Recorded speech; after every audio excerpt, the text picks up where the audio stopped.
afternoon all.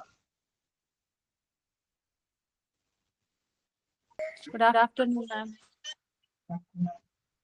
Good afternoon, ma'am. Good afternoon, ma'am. നമ്മൾ transfer of patient അല്ലെ ആണ് എടുത്തത്.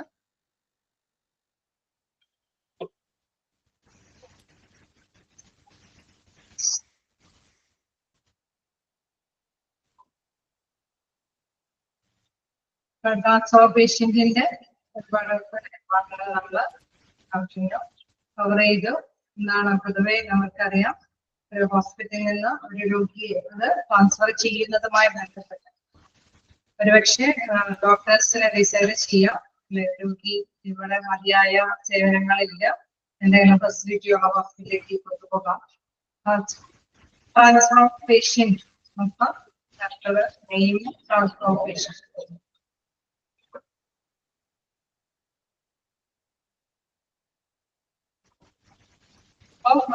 രോഗിയുടെ രോഗാവസ്ഥയ്ക്ക് അനുസൃതമായിട്ട് ഡോക്ടേഴ്സ് ഡിസൈഡ് ചെയ്യും, ഒരുപക്ഷെ ഫെസിലിറ്റി ഉള്ള ഏതെങ്കിലും ഹോസ്പിറ്റലിലേക്ക് കൊണ്ടുപോകണം, അതല്ലെങ്കിൽ അല്ലെ ഡയഗ്നോസിസ് പർപ്പസിന് വേണ്ടിയിട്ട് എന്തെങ്കിലും രോഗം കണ്ടെത്താൻ വേണ്ടിയിട്ട് ഇച്ചിരി തന്നെ ഫെസിലിറ്റി ഉള്ള ഒരു പ്ലേസിലേക്ക് ഡോക്ടേഴ്സ് ഡിസൈഡ് ചെയ്യും.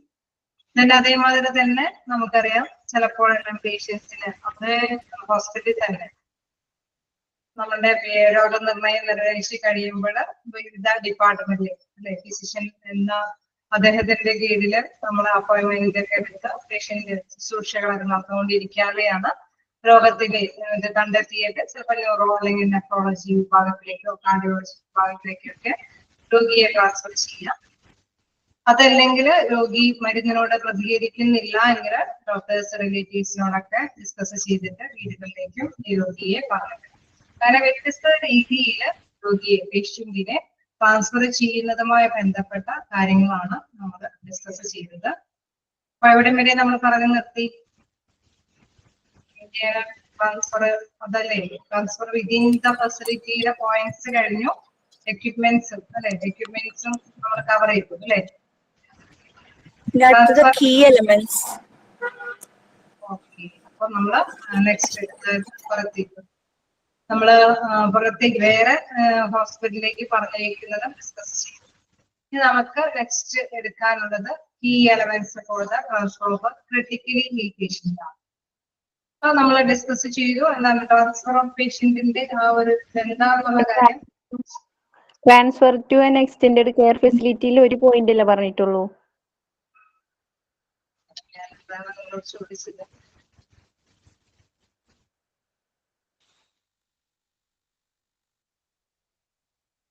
എക്സ്റ്റൻഡഡ് കെയർ ഫെസിലിറ്റിയുടെ പോയിന്റ്സ് കവർ ചെയ്ത് കഴിഞ്ഞിട്ടുണ്ട്. ഇനി നമുക്ക് ഈ ഒരു ഭാഗം വിശദീകരിക്കാം എന്താന്നുള്ളത്. അപ്പൊ ട്രാൻസ്ഫർ ഓഫ് പേഷ്യന്റ് എന്താന്നുള്ള കാര്യം നിങ്ങൾ മനസ്സിലാക്കി അല്ലെ. എന്താണ് ആ വ്യക്തിയെ ഒരു ഹോസ്പിറ്റലിൽ നിന്ന് ഏത് രീതിയിലേക്കും ട്രാൻസ്ഫർ ചെയ്യാം എന്നുള്ള കാര്യം വ്യക്തമാക്കി. അതിലപ്പോ നമ്മൾ ഉള്ളിൽ തന്നെ ഹോസ്പിറ്റലിന്റെ ഉള്ളിൽ തന്നെ ട്രാൻസ്ഫർ ഓഫ് പേഷ്യൻസ് എന്നുള്ള ഭാഗമാണ് കുറെ പേര് ചോദിച്ചുകൊണ്ടിരിക്കുന്നുണ്ട്, ചിലപ്പോൾ കേറാത്തത് കൊണ്ടായിരിക്കാം. ട്രാൻസ്ഫർ ഓഫ് പേഷ്യന്റ് എന്നുള്ള PDF ആണ് നമ്മൾ എടുത്തുകൊണ്ടിരിക്കുന്നത് ആ ചാപ്റ്റർ. അതിന് second transfer two and extended care facilities ആണ് നമ്മൾ ഡിസ്കസ് ചെയ്യാൻ പോകുന്നത്. അതായത് നേരത്തെ ഡിസ്കസ് ചെയ്തത് ഇന്നറിൽ ഹോസ്പിറ്റലിന്റെ അകത്ത് തന്നെ ഏതെങ്കിലും ഫെസിലിറ്റി ഡിപ്പാർട്ട്മെന്റിലേക്കല്ല. ഇവിടെ മൊഡ്യൂൾ ഫസ്റ്റ് പേജ് 65 എന്നൊക്കെ പറഞ്ഞ് കാണിക്കുന്നുണ്ട്. അങ്ങനെയുള്ളവരെ അവരുടെ കൈവശമുള്ളതനുസരിച്ചിട്ട് തന്നെ പോർഷൻ എടുക്കുക. അപ്പൊ അതില് പ്രധാനമായിട്ടും പറഞ്ഞത് ഇനി വിതിൻ ദ ഫെസിലിറ്റിയിലുള്ള കാര്യങ്ങൾ നമ്മൾ പ്രധാനമായിട്ടും ഡിസ്കസ് ചെയ്തു. ഇനി നമുക്ക് നെക്സ്റ്റ് ഡിസ്കസ് ചെയ്യുന്നത് transfer to an extended care facility. അതായത് നമ്മുടെ മതിയായ ഹോസ്പിറ്റലിലെ സൗകര്യങ്ങൾ അല്ലാതെ കുറച്ചും കൂടി നല്ല ഫെസിലിറ്റീസ്, നല്ല കുറച്ചും കൂടി സൗകര്യപ്രദമായിട്ടുള്ള കാര്യങ്ങൾ കൂടി പേഷ്യന്റിന് വേണമെന്ന് തീരുമാനിക്കുകയാണെങ്കിൽ പുറത്തേക്ക് നമ്മൾ ഡോക്ടേഴ്സ് ഡിസൈഡ് ചെയ്യും പുറത്തേക്ക് കൊണ്ടുപോയി ചികിത്സിക്കാനായിട്ട് എന്തെങ്കിലും സ്പെഷ്യലൈസ്ഡ് ആയിട്ടുള്ള ഏതെങ്കിലും ഹോസ്പിറ്റലിലേക്ക്. അതല്ലെങ്കിൽ ഞാൻ നേരത്തെ പറഞ്ഞ മാതിരി പേഷ്യന്റ് മരുന്നിനോട് പ്രതികരിക്കുന്നില്ല എങ്കിൽ ഒരുപക്ഷെ ഒരുപാട് നാള് ഇങ്ങനെ പേഷ്യന്റിന് ഒരു ഇംപ്രൂവ്മെന്റും ഇല്ലാതെ കിടക്കുന്നത് ഒഴിവാക്കാൻ വേണ്ടിയിട്ട് വേണമെങ്കിൽ വീടുകളിൽ കൊണ്ടുപോയി നോക്കാമെന്ന് റിലേറ്റീവ്സിന് കൂടി ഡിസ്കസ് ചെയ്ത് തീരുമാനിക്കാം. അങ്ങനെ വ്യത്യസ്ത തരത്തില് ഈ പേഷ്യന്റിനെ പുറത്തേക്ക് അതായത് പേഷ്യന്റിന്റെ ഒരുപക്ഷെ ചിലപ്പോഴെങ്കിലും റിലേറ്റീവ്സ് കമ്പൽ ചെയ്ത് അല്ലെ നമ്മളുടെ അവിടുത്തെ ശുശ്രൂഷ പോരായെന്ന് തോന്നിയിട്ട് റിലേറ്റീവ്സിന്റെ ആവശ്യപ്രകാരം തന്നെ ഡോക്ടേഴ്സിന് ചിലപ്പോൾ മറ്റു ഹോസ്പിറ്റലിലേക്കൊക്കെ പറഞ്ഞയക്കേണ്ടതായിട്ട് അങ്ങനെ വ്യത്യസ്ത രീതിയിൽ ഹോസ്പിറ്റലിന്റെ പുറത്തേക്ക് ഏതെങ്കിലും കാര്യത്തിന് ഇത്തരത്തിലുള്ള പേഷ്യൻസിനെ പറഞ്ഞയക്കുമ്പോൾ എന്തൊക്കെ കാര്യങ്ങളാണെന്നുള്ള കാര്യം നോക്കാം. Make sure that the patients the physician has written the transfer order on his chart and has completed the special transfer form. ഫ്രമല്ല അവിടെ ഫോം ആണ്, അതായത് നമ്മള് പേഷ്യന്റിന് ഫിസിഷ്യൻ എന്തായാലും എന്താണ് ഇങ്ങനെ ഒരു തീരുമാനം എടുത്തു കഴിഞ്ഞാൽ അത് റിട്ടനായിട്ട് തന്നെ എഴുതി തന്നെ തയ്യാറാക്കി ചാർട്ടിൽ ഉൾപ്പെടുത്തേണ്ടതാണ്. ഇങ്ങനെയുള്ള ശുശ്രൂഷ അല്ലെ മറ്റൊരു ഹോസ്പിറ്റലിലേക്ക് ഈ വ്യക്തിയെ വിടുകയാണ് എന്നുള്ള കാര്യം ഒന്നാമത്തെ ഉൾക്കൊള്ളിച്ചുകൊണ്ട് തന്നെ റിട്ടനായിട്ട് തന്നെ ഫിസിഷ്യൻ അത് രേഖപ്പെടുത്തേണ്ടതാണ്. Then has completed the special transfer form. അതോടൊപ്പം തന്നെ ട്രാൻസ്ഫർ ഫോമുമായി ബന്ധപ്പെട്ട അക്കങ്ങളെല്ലാം ഫില്ലപ്പ് ചെയ്തിട്ട് വേണം ഈ വ്യക്തിയെ ട്രാൻസ്ഫർ ചെയ്ത് അയക്കാൻ വേണ്ടി. അപ്പൊ ഫിസിഷ്യന്റെ ഒരു റിട്ടൺ ട്രാൻസ്ഫർ ഓർഡർ ഉണ്ടായിരിക്കണം എന്നുള്ളത് നോക്കിവെക്കണം. എക്സാമിന്റെ നമ്മൾ എടുത്ത് തുടങ്ങിയിട്ടല്ലേ ഉള്ളൂ, കുറച്ച് ആയിട്ടല്ലേ ഉള്ളൂ. നമ്മളിപ്പോ ഹ്യൂമൻ റിസോഴ്സ് മാനേജ്മെന്റ് കഴിഞ്ഞിട്ടുള്ളൂ. അപ്പൊ നെക്സ്റ്റ് ചാപ്റ്റർ പകുതി ആകുന്നതേ ഉള്ളൂ. പരമാവധി സ്പീഡിലൊക്കെ ഇനി ഒരുപാട് ക്വസ്റ്റ്യൻസ് എടുക്കാനുണ്ട്. പരമാവധി ചില ടീച്ചേഴ്സിന്റെ ഒക്കെ 1-2-3 ലെസൺസ് ഒക്കെ കഴിഞ്ഞിട്ടുണ്ട് അല്ലെ. നമ്മള് വലിയൊരു ചാപ്റ്റർ ആയിരുന്നു, അതിനെ ഒരുമാതിരി കവർ ചെയ്ത് കഴിഞ്ഞു. എക്സാമിന്റെ സമയമാവുന്നേ ഉള്ളൂ. നിങ്ങൾ സാവധാനം പഠിച്ചു തീർക്കുക. അപ്പൊ എന്താണ് ഇതിലെ നെക്സ്റ്റ് പോയിന്റ് ആയിട്ട് വരുന്നത്? This form should consist of the patients diagnostic care summary, drug regimen and special care instructions such as diet and physiotherapy. അതായത് ഇതിനോടൊപ്പം തന്നെ ഉൾക്കൊള്ളിക്കേണ്ട മറ്റു കാര്യങ്ങളാണ് എന്താണ് രോഗനിർണയവുമായി ബന്ധപ്പെട്ട അതിന്റെ രേഖകൾ അല്ലെ. എന്താണ് ഈ പേഷ്യന്റിനെ രോഗം കണ്ടുപിടിച്ചിരിക്കുന്നത്, അതിന്റെ മെഡിസിൻസ് ഒക്കെ എന്തൊക്കെയാണ് കൊടുക്കുന്നത്, അല്ലെങ്കിൽ എന്തെങ്കിലും സ്പെഷ്യൽ ആയിട്ട് ഇദ്ദേഹത്തിന് ഇൻസ്ട്രക്ഷൻസ് ഒക്കെ കൊടുത്തിട്ടുണ്ടോ അല്ലെ. ഉൾപ്പെടെ ഉപയോഗിക്കാൻ പാടില്ല, കൂടുതൽ എന്താണ് മധുരം ഉപയോഗിക്കാൻ പാടില്ല, അല്ലെങ്കിൽ ഇന്ന ഫുഡുകളൊക്കെ അവോയ്ഡ് ചെയ്യണം, അങ്ങനെ കുറച്ച് കാര്യങ്ങളൊക്കെ അല്ലെ നിർദ്ദേശങ്ങളൊക്കെ കൊടുത്തിട്ടുണ്ടെങ്കിൽ അതെല്ലാം വ്യക്തമാക്കിയിരിക്കണം. Such as diet and physiotherapy case. അതുപോലെ തന്നെ നമ്മുടെ ഭക്ഷണത്തിൽ ഉൾപ്പെടുത്തേണ്ടത് അതൊക്കെ എന്തൊക്കെയാണ്, അല്ലെങ്കിൽ ഭക്ഷണക്രമ രീതി, അതേപോലെ തന്നെ ഫിസിയോതെറാപ്പി എന്തെങ്കിലുമൊക്കെ നിർദ്ദേശിച്ചിട്ടുണ്ടെങ്കിൽ അതുമായി ബന്ധപ്പെട്ട ഡീറ്റെയിൽസ് എല്ലാം ഇതിൽ ഉൾക്കൊള്ളിക്കേണ്ടതാണ്. നെക്സ്റ്റ് പറയുന്നത് കംപ്ലീറ്റ് ദ നഴ്സിംഗ് സമ്മറി. നമ്മൾ ആദ്യം ഡോക്ടേഴ്സിന്റെ റിട്ടൺ ഫോമും അതിന്റെ കുറച്ച് ആരോഗ്യവുമായി ബന്ധപ്പെട്ട ചികിത്സ കാര്യങ്ങൾ പറഞ്ഞു. അടുത്തതായിട്ട് എന്താണ് നേഴ്സ് നമ്മുടെ ബന്ധപ്പെട്ട നേഴ്സിന്റെ സമ്മറി ഉണ്ടായിരിക്കണം, ഉള്ളടക്കം ഉണ്ടായിരിക്കണം. That includes patient's assessment, progresses, then progress, needed nursing treatments and special needs to make sure the continuity of care. അതായത് നമുക്കറിയാം വ്യക്തി അല്ലെ പേഷ്യന്റ് നമ്മൾ ഒരു ഹോസ്പിറ്റൽ അഡ്മിറ്റ് ചെയ്യുമ്പോൾ ആ വ്യക്തിയിൽ ഉണ്ടായിരുന്ന മാറ്റങ്ങൾ എന്തൊക്കെയാണ് അല്ലെ, എന്തൊക്കെ പ്രോഗ്രാംസ് പുരോഗതികൾ ഈ മെഡിസിൻസ് ഒക്കെ കൊടുത്തപ്പോൾ എന്തൊക്കെ മാറ്റങ്ങൾ അദ്ദേഹത്തിന് ഉണ്ടായി, പിന്നെ നമ്മൾ വീണ്ടും നഴ്സിംഗ് എന്തൊക്കെ കാര്യങ്ങൾ ട്രീറ്റ്മെന്റ് ആവശ്യമായിട്ട് ഈ വ്യക്തിക്ക് ഉണ്ട്, സ്പെഷ്യൽ ആയിട്ട് എന്തെങ്കിലും കാര്യങ്ങളൊക്കെ ചെയ്തു കൊടുക്കേണ്ടതുണ്ടെങ്കിൽ അതെല്ലാം ഉൾപ്പെടുത്തിയിട്ട് അത് ആ വ്യക്തിയുടെ ആ പേഷ്യന്റിന്റെ ചികിത്സ തുടർന്നുകൊണ്ട് പോകാനായിട്ടുള്ള കാര്യങ്ങളെല്ലാം എന്താണ് നമ്മുടെ നഴ്സിംഗ് സമ്മറിയിൽ ഉൾപ്പെടുത്തേണ്ടതാണ്. അപ്പൊ നിലവിൽ ഈ വ്യക്തി അഡ്മിറ്റ് ആയത് മുതൽ എന്തൊക്കെ മാറ്റങ്ങൾ വന്നു, എന്തൊക്കെ കാര്യങ്ങളാണ് ഫോളോ ചെയ്തത്, ദെൻ നെക്സ്റ്റ് വീണ്ടും ഈ വ്യക്തിക്ക് വേണ്ടിയിരിക്കുന്ന ശുശ്രൂഷ കാര്യങ്ങൾ എന്തൊക്കെയാണെന്നുള്ള അതിൽ ഉൾപ്പെടുത്തിയിരിക്കണം. Then settlement of hospital bills. നമ്മളിപ്പോ ഓരോ ഹോസ്പിറ്റലിൽ വിട്ടു പോകുമ്പോൾ മസ്റ്റായിട്ട് നമുക്കറിയാം ബില്ലുകൾ പേയ്മെന്റ് ഒക്കെ നടത്തിയിരിക്കണം. Then retain 1 copy of the transfer form and അവിടെ ഫ്രം ആണ് കൊടുത്തിരിക്കുന്നത്, ഫോം ആണ്. Retain the copy of the transfer form and the nursing summary with the patient's chart and pass on the other copy to the receiving facility. അതായത് നിലവിലെ അല്ലെ ആ ഒരു copy അനുസരിച്ചിട്ട് തന്നെ ആ ചാർട്ടില് ഈ രോഗിയോടൊപ്പം തന്നെ എന്തൊക്കെ കാര്യങ്ങളാണ് ചെയ്തിരിക്കുന്നത് എന്നുള്ളതെല്ലാം തന്നെ അത് അവിടെ ആ ചാർട്ടിൽ ഉൾപ്പെടുത്തിയിരിക്കണം. ഒപ്പം തന്നെ നമ്മൾ എവിടേക്കാണോ ട്രാൻസ്ഫർ ചെയ്ത് പറഞ്ഞിരിക്കുന്നത് അവർക്ക് വ്യക്തമായി ഈ കാര്യങ്ങളെല്ലാം ഗ്രഹിക്കാൻ വേണ്ടിയിട്ട് ഇതിന്റെ എല്ലാം കോപ്പികൾ റിസീവിംഗ് ഏരിയയിലേക്കും നമ്മൾ കൊടുത്തുവിടേണ്ടതാണ്. ഇതാണ് transfer to an extended care ഫെസിലിറ്റിയുമായി ബന്ധപ്പെട്ട കുറച്ച് ഡീറ്റെയിൽസ്. അപ്പൊ ആദ്യമായിട്ട് ഡോക്ടേഴ്സിൻ്റെതായിട്ടുള്ള ഡിസിഷനുമായി ബന്ധപ്പെട്ട റിട്ടൺ ഡോക്യുമെന്റ് ഉണ്ടാവണം. അതോടൊപ്പം തന്നെ നഴ്സിംഗ്, അവരുടെ ശുശ്രൂഷയുമായി ബന്ധപ്പെട്ട നഴ്സിംഗിന്റെ നേഴ്സിന്റെ ഒരു സമ്മറി റിപ്പോർട്ട് ഉണ്ടാവണം. അപ്പൊ ബില്ലുകളെല്ലാം കൃത്യമായിട്ട് സെറ്റിൽമെന്റ് ചെയ്തിരിക്കണം. നെക്സ്റ്റ് എന്താണ്, നമ്മള് ഇതിന്റെ എല്ലാം അല്ലെ, അവിടെ ചിലപ്പോൾ എക്സ്റേ എടുത്തിട്ടുണ്ടാവും, PCG എടുത്തിട്ടുണ്ടാവും, അതല്ലെങ്കിൽ മറ്റെന്തെങ്കിലും കാര്യങ്ങളൊക്കെ ചെയ്തിട്ടുണ്ടാവും. അതിലേക്ക് ഒരു കോപ്പിയും കൂടിയും എന്താണ് നമ്മൾ റിസീവിംഗ് ഏരിയയിലേക്ക് എത്തിക്കത്തക്ക വിധത്തിൽ അതിന്റെ ചാർട്ടും റിപ്പോർട്ടുകളും എല്ലാം തന്നെ അവിടേക്കും, ഒപ്പം തന്നെ നിലവിൽ ഇപ്പൊ നമുക്കറിയാതെ കുറച്ച് നാൾ കഴിഞ്ഞിട്ട് ഈ വ്യക്തി വീണ്ടും ഒപ്പിയിലേക്ക് വരുമ്പോൾ ഇദ്ദേഹത്തിന്റെ ഹിസ്റ്ററി പരിശോധിക്കണമെങ്കിൽ അവിടെ എന്തൊക്കെ രീതിയിലുള്ള ചികിത്സകളാണ് ഇദ്ദേഹത്തിന് കൊടുത്തിരുന്നത് കൃത്യമായിട്ട് നോട്ട് ചെയ്യുക എന്ന് മനസ്സിലാക്കാൻ വേണ്ടിയിട്ട് നിലവിലുള്ള ഹോസ്പിറ്റലിലും അതിന്റെ മസ്റ്റായിട്ട് കോപ്പി ഉണ്ടായിരിക്കണം. അപ്പം റിസീവിംഗ് ഏരിയയിലേക്കും കൊടുത്തയക്കണം എന്നുള്ളതാണ്. ഓക്കെ, ക്ലിയർ ആയോ?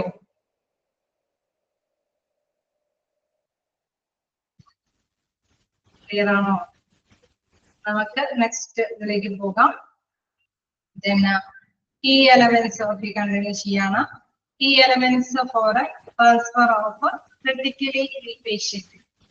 അപ്പൊ നമുക്ക് ക്രിട്ടിക്കലി ഇൽ പേഷ്യന്റ് എന്താണെന്ന് നമുക്കറിയാം. അവിടെ ഇച്ചിരി കൂടി ഭയങ്കര ബുദ്ധിമുട്ടായിരുന്ന സാഹചര്യത്തിലാണ് ഇച്ചിരി കൂടി കെയർ കിട്ടാൻ വേണ്ടിയിട്ട് വേറെ വല്ല ഹോസ്പിറ്റലിലേക്കൊക്കെ കൊണ്ടുപോകുന്നത്, അതല്ലെങ്കിൽ വീടുകളിലേക്കൊക്കെ പറഞ്ഞിരിക്കുന്നത്. അപ്പൊ ക്രിട്ടിക്കലി ഇൽ പേഷ്യന്റ് ആവുമ്പോഴും വളരെയധികം ശ്രദ്ധ കേന്ദ്രീകരിക്കണം. എന്താണ് നമ്മൾ ട്രാൻസ്ഫർ ചെയ്യുമ്പോൾ അല്ലെ, ചിലപ്പോൾ ആ കൊണ്ടുപോകുന്ന വഴിക്കൊക്കെ എന്തെങ്കിലും അപകടങ്ങൾ അല്ലെ, എന്തെങ്കിലും വഷളാവാം, ആരോഗ്യ രോഗാവസ്ഥ ചിലപ്പോൾ എന്തെങ്കിലും വഷളാവാനായിട്ടുള്ള സാധ്യതകളുണ്ട്. കാരണം അദ്ദേഹം ഓൾറെഡി എന്താണ് ഇത്തിരി കൂടി മോശമായ സ്റ്റേജിലാണ്.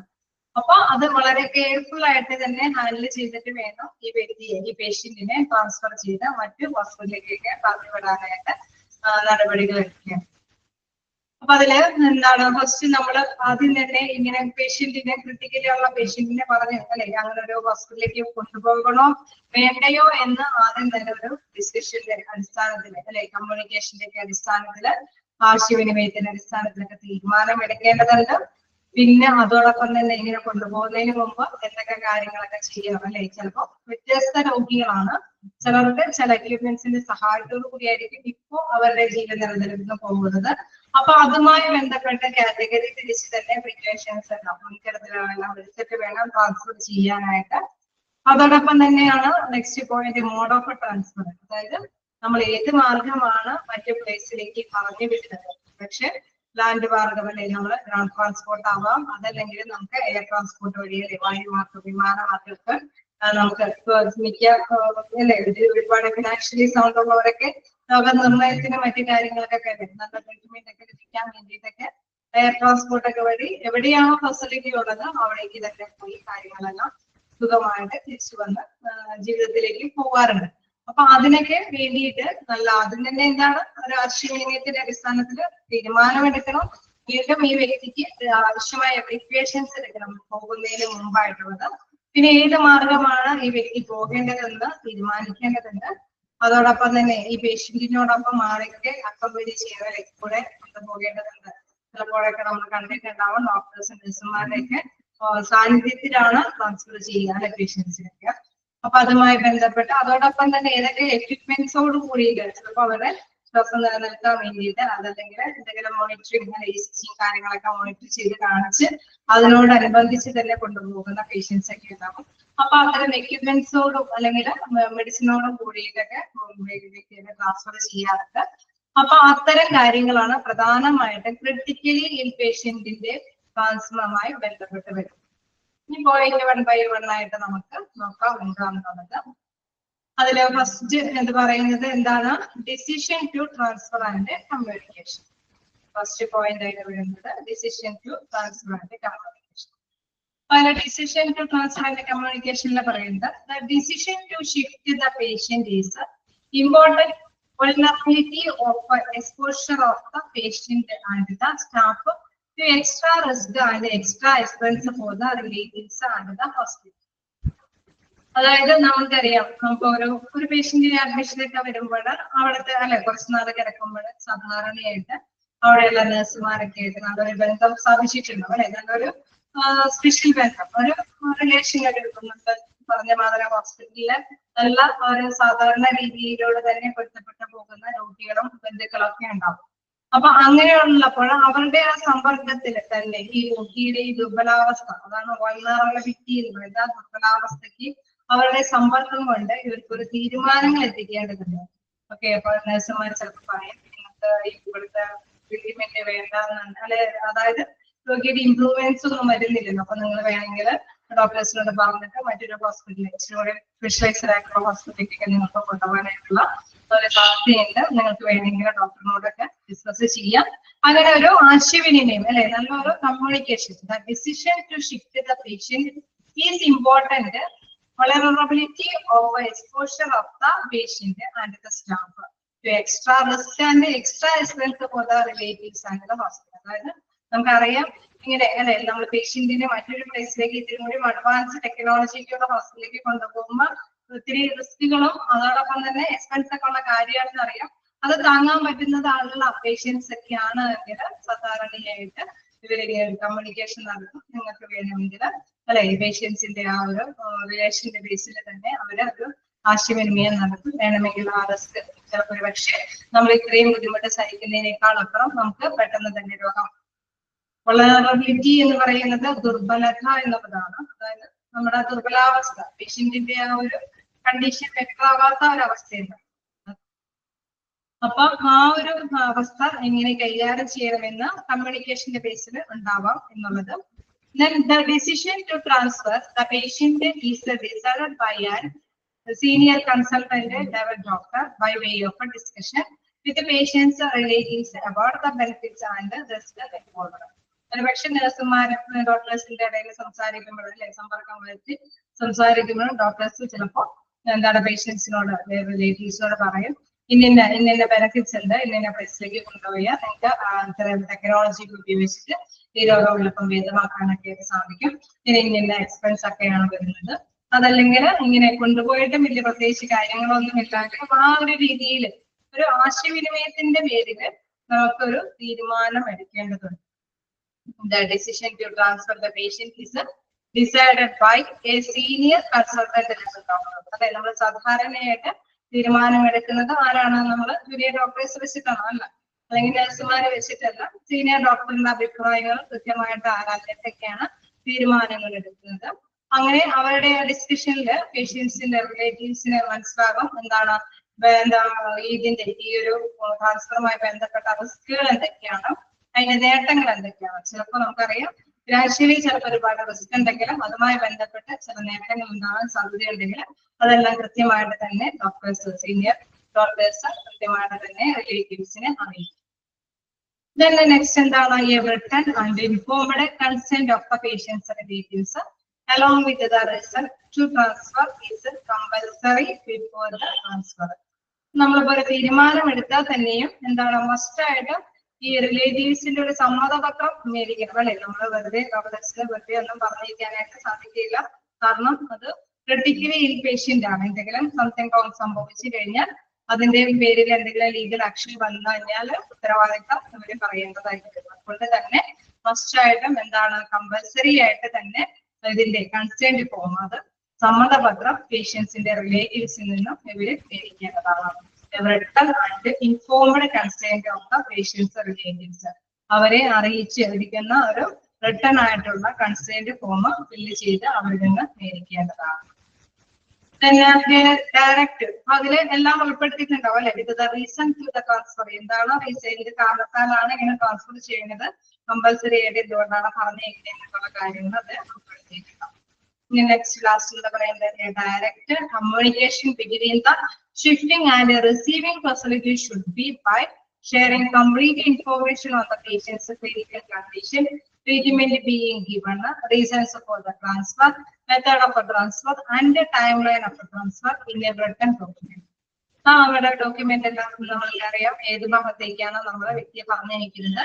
അവർക്ക് ആവശ്യമായിട്ടുള്ള എല്ലാ ഡീറ്റെയിൽസും ഉൾക്കൊണ്ടുണ്ട്. അതായത് പേഷ്യൻസിന്റെ ക്ലിനിക്കൽ കണ്ടീഷൻ എന്താണ്, ട്രീറ്റ്മെന്റുകൾ എന്തൊക്കെയാണ് കൊടുത്തിരിക്കുന്നത്, റീസൺസ് ഫോർ എന്തുകൊണ്ടാണ് ഇവിടെ നിന്ന് ട്രാൻസ്ഫർ ചെയ്യുന്നത്, മെത്തേഡ് ഓഫ് ട്രാൻസ്ഫർ, അതായത് ഏത് രീതിയിലാണ് ഈ വ്യക്തിയെ പറഞ്ഞയക്കുന്നത്, അതിന്റെ ടൈം ലൈൻ, എപ്പോഴാണ് ഈ വ്യക്തിയെ ഷിഫ്റ്റ് ചെയ്യുന്നത്, പിന്നെ റിട്ടൺ ഡോക്യുമെന്റ്, റിട്ടൺ ഡോക്യുമെന്റിൽ വ്യക്തമായിട്ട് അതെല്ലാം ഉൾപ്പെടുത്തിക്കൊണ്ട് റിസീവിങ്, അതായത് എവിടേക്കാണോ പറഞ്ഞിരിക്കുന്നത് അവർക്ക് വേണ്ടിയിട്ട് ഈ കാര്യങ്ങളെല്ലാം മസ്റ്റായിട്ട് നോട്ട് ചെയ്ത് ഉൾപ്പെടുത്തിക്കൊണ്ട് റിട്ടൺ ആയിട്ടുള്ള ഡോക്യുമെന്റ് തയ്യാറാക്കേണ്ടതാണ്. ഇതാണ് first decision to transfer and communication.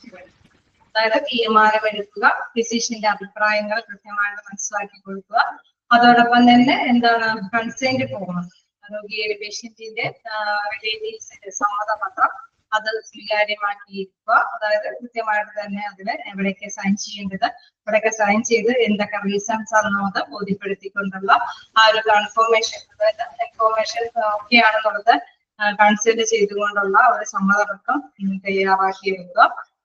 അതിനുശേഷം എവിടേക്കാണ് പറഞ്ഞിരിക്കുന്നത് അവർക്ക് വ്യക്തത കിട്ടാൻ വേണ്ടിയിട്ട് ഈ രോഗിയുടെ രോഗാവസ്ഥകളും അതുമായി ബന്ധപ്പെട്ട ട്രീറ്റ്മെന്റുകളും, അതോടൊപ്പം തന്നെ എന്തുകൊണ്ടാണ് ട്രാൻസ്ഫർ ചെയ്യുന്നത്, ഏത് രീതിയിലാണ് ട്രാൻസ്ഫർ ചെയ്യുന്നത്, ഏത് സമയത്താണ് ട്രാൻസ്ഫർ ചെയ്ത് എന്നെല്ലാം വ്യക്തമാക്കിക്കൊണ്ട് ഡോക്യുമെന്റ് തയ്യാറാക്കുക.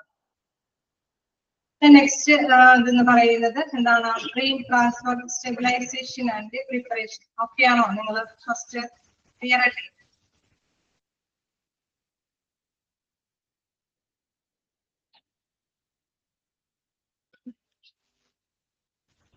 നെക്സ്റ്റ് ഭാഗത്തേക്ക് കണ്ടിന്യൂ ചെയ്യാലോ. Next pre transfer stabilisation and preparation. A proper and continue ചെയ്യാം. A proper and clear preparation and equilibrium of the patient should be done prior to transfer to prevent any residual events or deterioration worsening of the patient's clinical condition. അതായത് ഇതിന്റെ പ്രത്യേകത എന്താണെന്ന് വെച്ച് കഴിഞ്ഞാൽ നമുക്കറിയാം critically ഇല്ലായിട്ടുള്ള patient ആണ് അല്ലെ, ഇത്തിരി കൂടി മോശമായിട്ടുള്ള അവസ്ഥയിലുള്ള ഒരു പേഷ്യന്റിനെയാണ് ട്രാൻസ്ഫർ ചെയ്യാനായിട്ട് പോകുന്നത്. അപ്പൊ അവർക്ക് ആ ഒരു രോഗാവസ്ഥ ഒരു സന്തുലിതാവസ്ഥയിലായിരിക്കുന്ന സ്റ്റേജിലാണ് ഈ വ്യക്തിയെ ട്രാൻസ്ഫർ ചെയ്യാനായിട്ട് സാധിക്കുകയുള്ളൂ. അതായത് എന്തെങ്കിലും പെട്ടെന്ന് ഹെസിറ്റേറ്റീവ് ഈവൻസ് എന്ന് പറഞ്ഞാൽ പെട്ടെന്ന് എന്തെങ്കിലും സംഭവിക്കാം അല്ലെ, വ്യക്തിക്ക് എന്തെങ്കിലും പെട്ടെന്ന് എന്തെങ്കിലും ഇച്ചിരി കൂടെ കൂടാനായിട്ടുള്ള രോഗം വഷളാവാനൊക്കെ ആയിട്ടുള്ള സാധ്യതയുണ്ട്. അതേപോലെ തന്നെ നമുക്ക് ഡിറ്റോറിയേഷൻ എന്ന് വെച്ച് കഴിഞ്ഞാൽ അതമതിച്ച് പോകാനായിട്ട്, അല്ലെങ്കിൽ രോഗിയുടെ നില താഴേക്ക് ഡൗൺ ആയിട്ട് പോകാനായിട്ട്, അല്ലെങ്കിൽ എന്താണ് നമ്മൾക്ക് ഒട്ടും പ്രതീക്ഷിക്കാത്ത രീതിയിൽ തന്നെ ഈ രോഗിയുടെ അവസ്ഥ വഷളായി പോകാനായിട്ടുള്ള സാധ്യതയൊക്കെയുണ്ട്. അപ്പൊ അത് മുൻകൂട്ടി കണ്ടുകൊണ്ട് തന്നെ വേണം എന്താണ് ഈ വ്യക്തിയെ ട്രാൻസ്ഫർ ചെയ്യാനായിട്ട്, ഈ പ്ലേസിൽ നിന്ന് ഈ ഒരു ഹോസ്പിറ്റലിൽ നിന്ന് മറ്റൊരു പ്ലേസിലേക്ക് ട്രാൻസ്ഫർ ചെയ്യാനായിട്ട്. The patient should be properly reviewed and balanced to the maximum extent possible without the wasting undue time. അതുകൊണ്ട് തന്നെ സമയമൊന്നും നഷ്ടപ്പെടുത്താതെ തന്നെ വളരെ പ്രോപ്പർ ആയിട്ട് തന്നെ അല്ലെ പുനർജീവിപ്പിക്കാൻ വേണ്ടിയിട്ടുള്ള നടപടികളെല്ലാം കൃത്യമായി തന്നെ എടുക്കേണ്ടത്. In the course of the preparation, patients A, B, C and D, that is airway, breathing, circulation and disability should be examined and any conducted durable problems should be rectified. അതായത് നമുക്ക് അറിയാം ഇങ്ങനെ പേഷ്യൻസിന്റെ നില വഷളായിക്കൊണ്ടിരിക്കുകയാണെങ്കിൽ അതിന്റെ സമയം വൈകിച്ച് കഴിഞ്ഞാൽ ട്രാൻസ്ഫർ കൊണ്ടുപോയിട്ട് കാര്യമില്ല അല്ലെ. അപ്പൊ ആ സമയത്തിന് തന്നെ ഇതിന്റെ പറഞ്ഞ് മനസ്സിലാക്കി തീരുമാനങ്ങളൊക്കെ എടുക്കേണ്ടതുണ്ട്.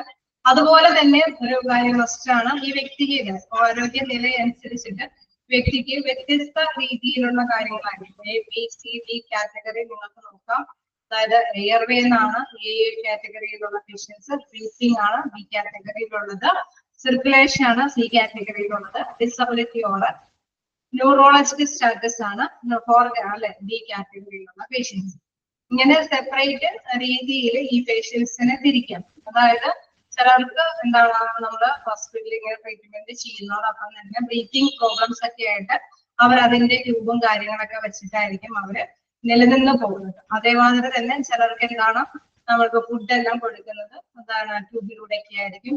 അതെല്ലാം നിലനിർത്തിക്കൊണ്ടായിരിക്കും അവര് അങ്ങനെയുള്ള പേഷ്യൻസും ഉണ്ടാവാം. ചിലർക്ക് എന്താണ് പേഷ്യൻസിനെ കൊണ്ടുപോകുന്നതിനിടയ്ക്ക് തന്നെ ഇപ്പൊ 2 മണിക്കൂർ ഇടയ്ക്കൊക്കെ മെഡിസിൻസ് ഒക്കെ ഇഞ്ചെക്ട് ചെയ്ത് അല്ലെ കനാൽ വഴിയൊക്കെ ഇൻഡെക്സ് ചെയ്ത്, അപ്പൊ നമുക്ക് അറിയാം ആ ഒരു ഞരമ്പില് ആ ഒരു സർജറി വെച്ചിട്ടുണ്ടാവും.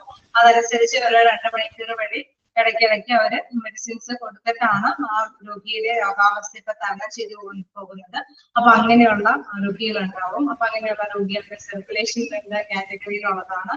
ചില രോഗികളെല്ലാം ഡിസബിലിറ്റി ഉള്ളതാണ്. അതായത് അവരുടെ മാനസികാവസ്ഥ ബോധാവസ്ഥയിലൊക്കെ സെഡേഷൻ ഒക്കെ കൊടുത്തിട്ടായിരിക്കണം എപ്പോഴും നിലനിർത്തി കൊണ്ടുപോകുന്നത്. അപ്പൊ അവരുടെ ട്രാൻസ്ഫറിൽ അത് അങ്ങനെയുള്ള മെഡിസിൻസ് ഒക്കെ കൊണ്ടുപോകേണ്ടതുണ്ടാവും. അപ്പൊ വ്യത്യസ്ത രീതിയിലുള്ള പേഷ്യൻസിനെയാണ് ട്രാൻസ്ഫർ ചെയ്യേണ്ടത്.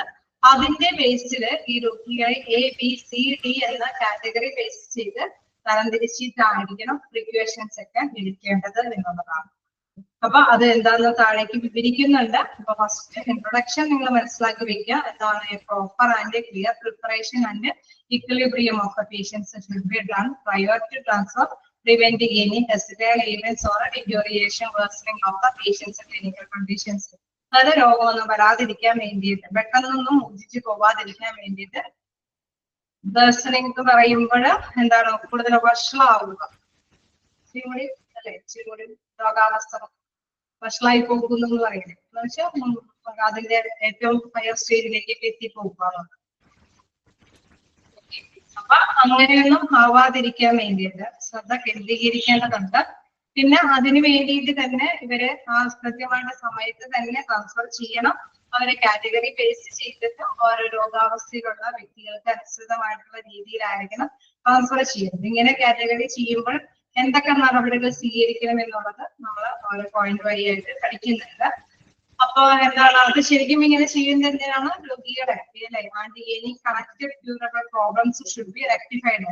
അവരുടെ രോഗം സുഖപ്പെടുത്താൻ വേണ്ടിയിട്ട് എന്തെങ്കിലും കാര്യങ്ങളൊക്കെ ഉണ്ടോ എന്ന് പരിശോധിക്കണം. In this context the use of pre transfer check list helpful. അപ്പൊ നമ്മള് ട്രാൻസ്ഫർ ചെയ്യുന്നതിന് മുമ്പായിട്ട് എടുക്കേണ്ട കാര്യങ്ങൾ എന്തൊക്കെയാണെന്ന് വ്യക്തമായിട്ട് മനസ്സിലാക്കാനായിട്ട് സാധിക്കുന്നതാണ്. നമുക്ക് അതിന്റെ എയർവേ എന്താണെന്ന് നോക്കാം. ഫസ്റ്റ് കാറ്റഗറിയിൽ വരുന്ന എയർവേ എന്താ പറയുന്നത് നോക്കാം. അതായത് the patients with possibility of airway compromised in the course of a transfer should be electively intubated with an endotracheal tube with a cup which should be fixed properly after verifying its exact position. അതായത് endotracheal tube എന്ന് പറയുന്നത് സാധാരണയായിട്ട് endotracheal tube എന്ന് പറയുന്നത് ഒരു പിൻഡി പൈപ്പാണ്. അത് സാധാരണയായിട്ട് ശ്വാസം മുട്ടുള്ള പേഷ്യൻസ് ഒക്കെ ഉണ്ടാവും. അപ്പൊ അവർക്ക് ശ്വാസം മുട്ടൊന്നും വരാതെ ഒരു ഫ്രീ ആയിട്ടുള്ള എയർ ശ്വസിക്കാൻ വേണ്ടിയിട്ട് തന്നെ അത് ആ ട്യൂബാണ് സാധാരണയായിട്ട് ശ്വസനനാളത്തിലേക്ക് നിക്ഷേപിച്ച് അവര് ട്രീറ്റ്മെന്റ് എല്ലാം കൈകാര്യം ചെയ്തു പോകുന്നത്. അപ്പൊ അങ്ങനെയുള്ള ആ ഒരു വ്യക്തികൾ ശരിക്കും പറഞ്ഞു കഴിഞ്ഞാൽ സ്വന്തമായിട്ട് ശ്വസിക്കാൻ കഴിയാത്ത വരുന്ന അവസ്ഥയിൽ അങ്ങനെയുള്ള വ്യക്തികൾക്ക് അടിയന്തരമായിട്ട് നടപടിയെടുക്കുന്നതാണ് എൻഡോട്രാഷ്യൽ ട്യൂബ് ഘടിപ്പിച്ചിട്ട്. അതാണ് ETT എന്നുള്ളതിന്റെ ആ രൂപമാണ് എൻഡോട്രാഷ്യൽ ട്യൂബ്. പിന്നെ ഇതില് ഓപ്പൺ എയർവേ ആണ്. അത് ശ്വാസമുട്ടലൊക്കെ തടയുന്നതിന് വേണ്ടിയിട്ടാണ് ഈ ട്യൂബ് ഉപയോഗിക്കുന്നത്. അത് കറക്റ്റ് ആയിട്ടുള്ള പൊസിഷനിലാണോ വെച്ചിരിക്കുന്നതെന്ന് ട്രാൻസ്ഫർ പോയിന്റിലേക്ക് കൊണ്ടുപോകുന്നതിന് മുന്നോടിയായിട്ട് ഇവര് കൃത്യമായിട്ട് നോട്ട് ചെയ്യുന്നു. കാരണം അതിന് എന്തെങ്കിലും മാറ്റങ്ങൾ സംഭവിച്ചിട്ടുണ്ടെങ്കിൽ അവരുടെ ശ്വാസത്തിനെ അത് കാര്യമായിട്ട് ബാധിക്കും, അവരുടെ ജീവനെ അത് കാര്യമായിട്ട് തന്നെ ബാധിക്കും. Some patients need properly placed nasogastric tube. അതെന്തിനാണ് അത് പറയുന്നത്? അത്തരത്തിലുള്ള സംഭവം എന്താണ്? നാമോഗാസ്ട്രേഷൻ എന്ന് പറയുന്നത് സാധാരണയായിട്ട് നാസോഗാസ്ട്രിക് ട്യൂബ് ഉപയോഗിക്കുന്നത് നമ്മളുടെ മെഡിസിൻസും അതേമാതിരി തന്നെ ഭക്ഷണങ്ങൾ നമുക്ക് ലിക്വിഡ് ആയിട്ട് ഭക്ഷണം കഴിക്കാൻ സാധാരണ സ്വമേധയാ ഭക്ഷണം കഴിക്കാനൊന്നും പറ്റാത്ത വ്യക്തികൾക്ക് ട്യൂബിലൂടെയാണ് ഭക്ഷണങ്ങൾ അല്ലെങ്കിൽ മെഡിസിൻസ് എത്തിക്കുന്നത്. അപ്പൊ നാസോഗാസ്ട്രിക് ട്യൂബും അത് കൃത്യമായിട്ട് തന്നെയാണോ യൂസ് ചെയ്തിരിക്കുന്നത് എന്നുള്ളതും ഇവര് ട്രാൻസ്ഫർ ചെയ്യുമ്പോൾ ശ്രദ്ധിക്കേണ്ടതാണ്. Some patients need a properly placed nasogastric tube in order to prevent the aspiration of gastric content during a transfer. Then the cervical spine stabilization. അതായത് നമുക്ക് സ്പൈനൽ ആയിട്ടുള്ള ഇതുമായി ബന്ധപ്പെട്ട നട്ടലുമായി ബന്ധപ്പെട്ട എന്തെങ്കിലും ഇഞ്ചുറീസ് ഒക്കെ ഉണ്ടെങ്കിൽ അതിന്റെ ആ ഒരു സന്തുലിതാവസ്ഥ കീപ്പ് ചെയ്യാൻ വേണ്ടിയിട്ട് എന്തെങ്കിലും ഉപയോഗിക്കുന്നുണ്ടെങ്കിൽ അതും കൃത്യതയോട് കൂടിയിട്ടാണോ ഉപയോഗിച്ചിരിക്കുന്നതെന്ന് ഉറപ്പ് വരുത്തേണ്ടതുണ്ട്. അത് എങ്ങനെയുള്ള പേഷ്യൻസ് ചിലപ്പോൾ ട്രോമ പേഷ്യൻസിനൊക്കെ ആയിരിക്കും, അല്ലെങ്കിൽ കിടപ്പ് രോഗികളായിട്ട് അങ്ങനെ ഇരിക്കുന്ന പേഷ്യൻസ് ഒക്കെ ആയിരിക്കും അത് ഉപയോഗിക്കുന്നത്. അപ്പൊ അവരെല്ലാം ഈ കറക്റ്റ് പൊസിഷനിലാണോ ഈ ട്യൂബുകളും ഈ സംഭവങ്ങളെല്ലാം യൂസ് ചെയ്തിരിക്കുന്നത് എന്ന് വ്യക്തമായിട്ട് കൃത്യത ഉറപ്പുവരുത്തിയതിനു ശേഷം മാത്രമാണ് എന്താണ് നമ്മൾ മറ്റു പ്ലേസിലേക്ക് ട്രാൻസ്ഫർ ചെയ്യാനായിട്ട് പാടുള്ളൂ എന്നുള്ളത്. Next breathing. അടുത്ത പോയിന്റ് എന്ന് പറയുന്നത് ബ്രീത്തിങ് ആണ്. ബ്രീത്തിങ്ങിൽ എന്താ പറയുന്നത്? The ventilation should be sufficiently regulated with the optimization of the arterial blood gas values. എന്താണ് arterial blood gas values എന്ന് പറയുന്നത്? അതായത് സാധാരണയായിട്ട് നമുക്ക് നിശ്ചിത അളവിൽ ഓക്സിജൻ ശ്വസിക്കുകയും പുറന്തള്ളേണ്ട അളവുണ്ട്, കാർബൺ ഡയോക്സൈഡ് പുറന്തള്ളേണ്ട അളവുണ്ട്. സാധാരണയായിട്ട് ഓക്സിജന്റെ ഭാഗിക മർദ്ദം എന്ന് പറയുന്നത് 75 to 100 mm ആണ്. അപ്പൊ അത് കൃത്യമായിട്ട് തന്നെയാണോ, അതല്ലെങ്കിൽ 35 to 45 mm ആണ് നമ്മുടെ കാർബൺ ഡയോക്സൈഡ് തിരിച്ച് പുറന്തള്ളേണ്ടത്. അപ്പൊ നമ്മൾ സാധാരണയായിട്ട് പൾസ് ഓക്സിമീറ്റർ ഒക്കെ വെച്ചിട്ട് നമ്മൾ കൃത്യമായിട്ട് വെരിഫൈ ചെയ്തിട്ട് അവരെ നോക്കിയാണ്, വലിയ പ്രശ്നങ്ങളൊന്നുമില്ല, ഓക്സിജൻ സിലിണ്ടറിന്റെ ഒന്നും ആവശ്യകതയില്ല, ഉണ്ടെങ്കിൽ തന്നെ അതിന്റെയും കൂടി ആവശ്യകത ഉറപ്പാക്കിയിട്ട് വേണം ഈ പേഷ്യന്റിന്. നമുക്കറിയാം ഇത് ക്രിട്ടിക്കലി ഈ പേഷ്യന്റ് ആണ്. ഈ പേഷ്യന്റിനെ ഷിഫ്റ്റ് ചെയ്യുമ്പോൾ ഇങ്ങനെ എന്തെങ്കിലും ട്രബിളുകൾ സംഭവിക്കാം അല്ലെ. അങ്ങനെയുള്ള പേഷ്യന്റ് ആണ് എങ്കിൽ അതെല്ലാം കൃത്യത ക്ലാരിഫൈ ചെയ്ത് കൃത്യത ഉറപ്പാക്കിയതിനു ശേഷം മാത്രമേ ഷിഫ്റ്റ് ചെയ്യാനായിട്ട് പാടുള്ളൂ. അപ്പൊ the ventilation should be sufficiently regulated with the optimization of the arterial blood gas values. In the suspected pneumothorax, chest drain should be installed before transfer, especially before air transfer. അതേമാതിരി തന്നെ നമ്മൾ അല്ലെ pneumonia അല്ലെങ്കിൽ chest train എന്നൊക്കെ പറയുമ്പോൾ അതുമായി ബന്ധപ്പെട്ട് സാധാരണയായിട്ട് വായും രക്തവും ദ്രാവകം മുതലായവ നീക്കം ചെയ്യുന്നതിന് ഫ്ലൂറൽ സ്പേസ് സ്ഥാപിക്കുന്ന ഒരു അല്ലെ ട്രെയിനുകളാണ് ചെസ്റ്റ് ട്രെയിൻ എന്ന് പറയുന്നത്. അതായത് നമ്മളുടെ വായും രക്തവും ദ്രാവകവും നീക്കം ചെയ്യും. അത് നീക്കം ചെയ്യും. നമുക്കറിയാം നീർവീക്കവും കാര്യങ്ങളൊക്കെ ഉള്ള ചെസ്റ്റുകൾ അത് നീക്കം ചെയ്യാനായിട്ട് ട്യൂബുകളുടെ സഹായത്തോടു കൂടിയിട്ടാണ് അത് നീക്കം ചെയ്യേണ്ടത്. അത് ഇൻസ്റ്റാൾ ചെയ്യണമെങ്കിൽ അത് കൃത്യമായിട്ട് തന്നെ ഇൻസ്റ്റാൾ അല്ലെ അത് ഘടിപ്പിച്ചതിന് ശേഷം മാത്രമേ ഈ വ്യക്തിയെ നമ്മൾ ട്രാൻസ്ഫർ ചെയ്യാൻ പാടുള്ളൂ. Especially before air transport. അതായത് എയർ ട്രാൻസ്പോർട്ടിന്റെ സഹായത്തോടു കൂടിയിട്ടാണ് ഈ പേഷ്യന്റിനെ ഷിഫ്റ്റ് ചെയ്യുന്നതെങ്കിൽ ട്രാൻസ്ഫർ ചെയ്യുന്നതെങ്കിൽ ഫസ്റ്റായിട്ടും ഇത് നോട്ട് ചെയ്യേണ്ടതാണ്. Then സർക്കുലേഷൻ എന്ന് പറയുന്നത് അടുത്തൊരു വിഭാഗത്തിലുള്ള പേഷ്യൻസ് ആണ്. ഇതിലെന്താ ചെയ്യുന്നത്? Patient should have at least 2 wide berth intravenous working canals in a place before shifting. അതായത് ഞരമ്പിലൂടെ നമ്മൾ മെഡിസിൻസ് ഒക്കെ ഇൻജെക്ട് ചെയ്ത് കയറ്റാനായിട്ട് അല്ലെ. ചിലപ്പോൾ ഞാൻ പറഞ്ഞ 2 മണിക്കൂർ 1 മണിക്കൂറൊക്കെ കൂടുമ്പോൾ ഇങ്ങനെ മെഡിസിൻസ് ഒക്കെ കൊടുക്കേണ്ടതുണ്ടെങ്കിൽ അവർക്ക് 1-2 കനാൽസ് എങ്കിലും അത് മസ്റ്റായിട്ട് കീപ്പ് ചെയ്ത് സൂക്ഷിക്കാൻ നേരത്തെ കൂട്ടി തയ്യാറാക്കി വെക്കണം.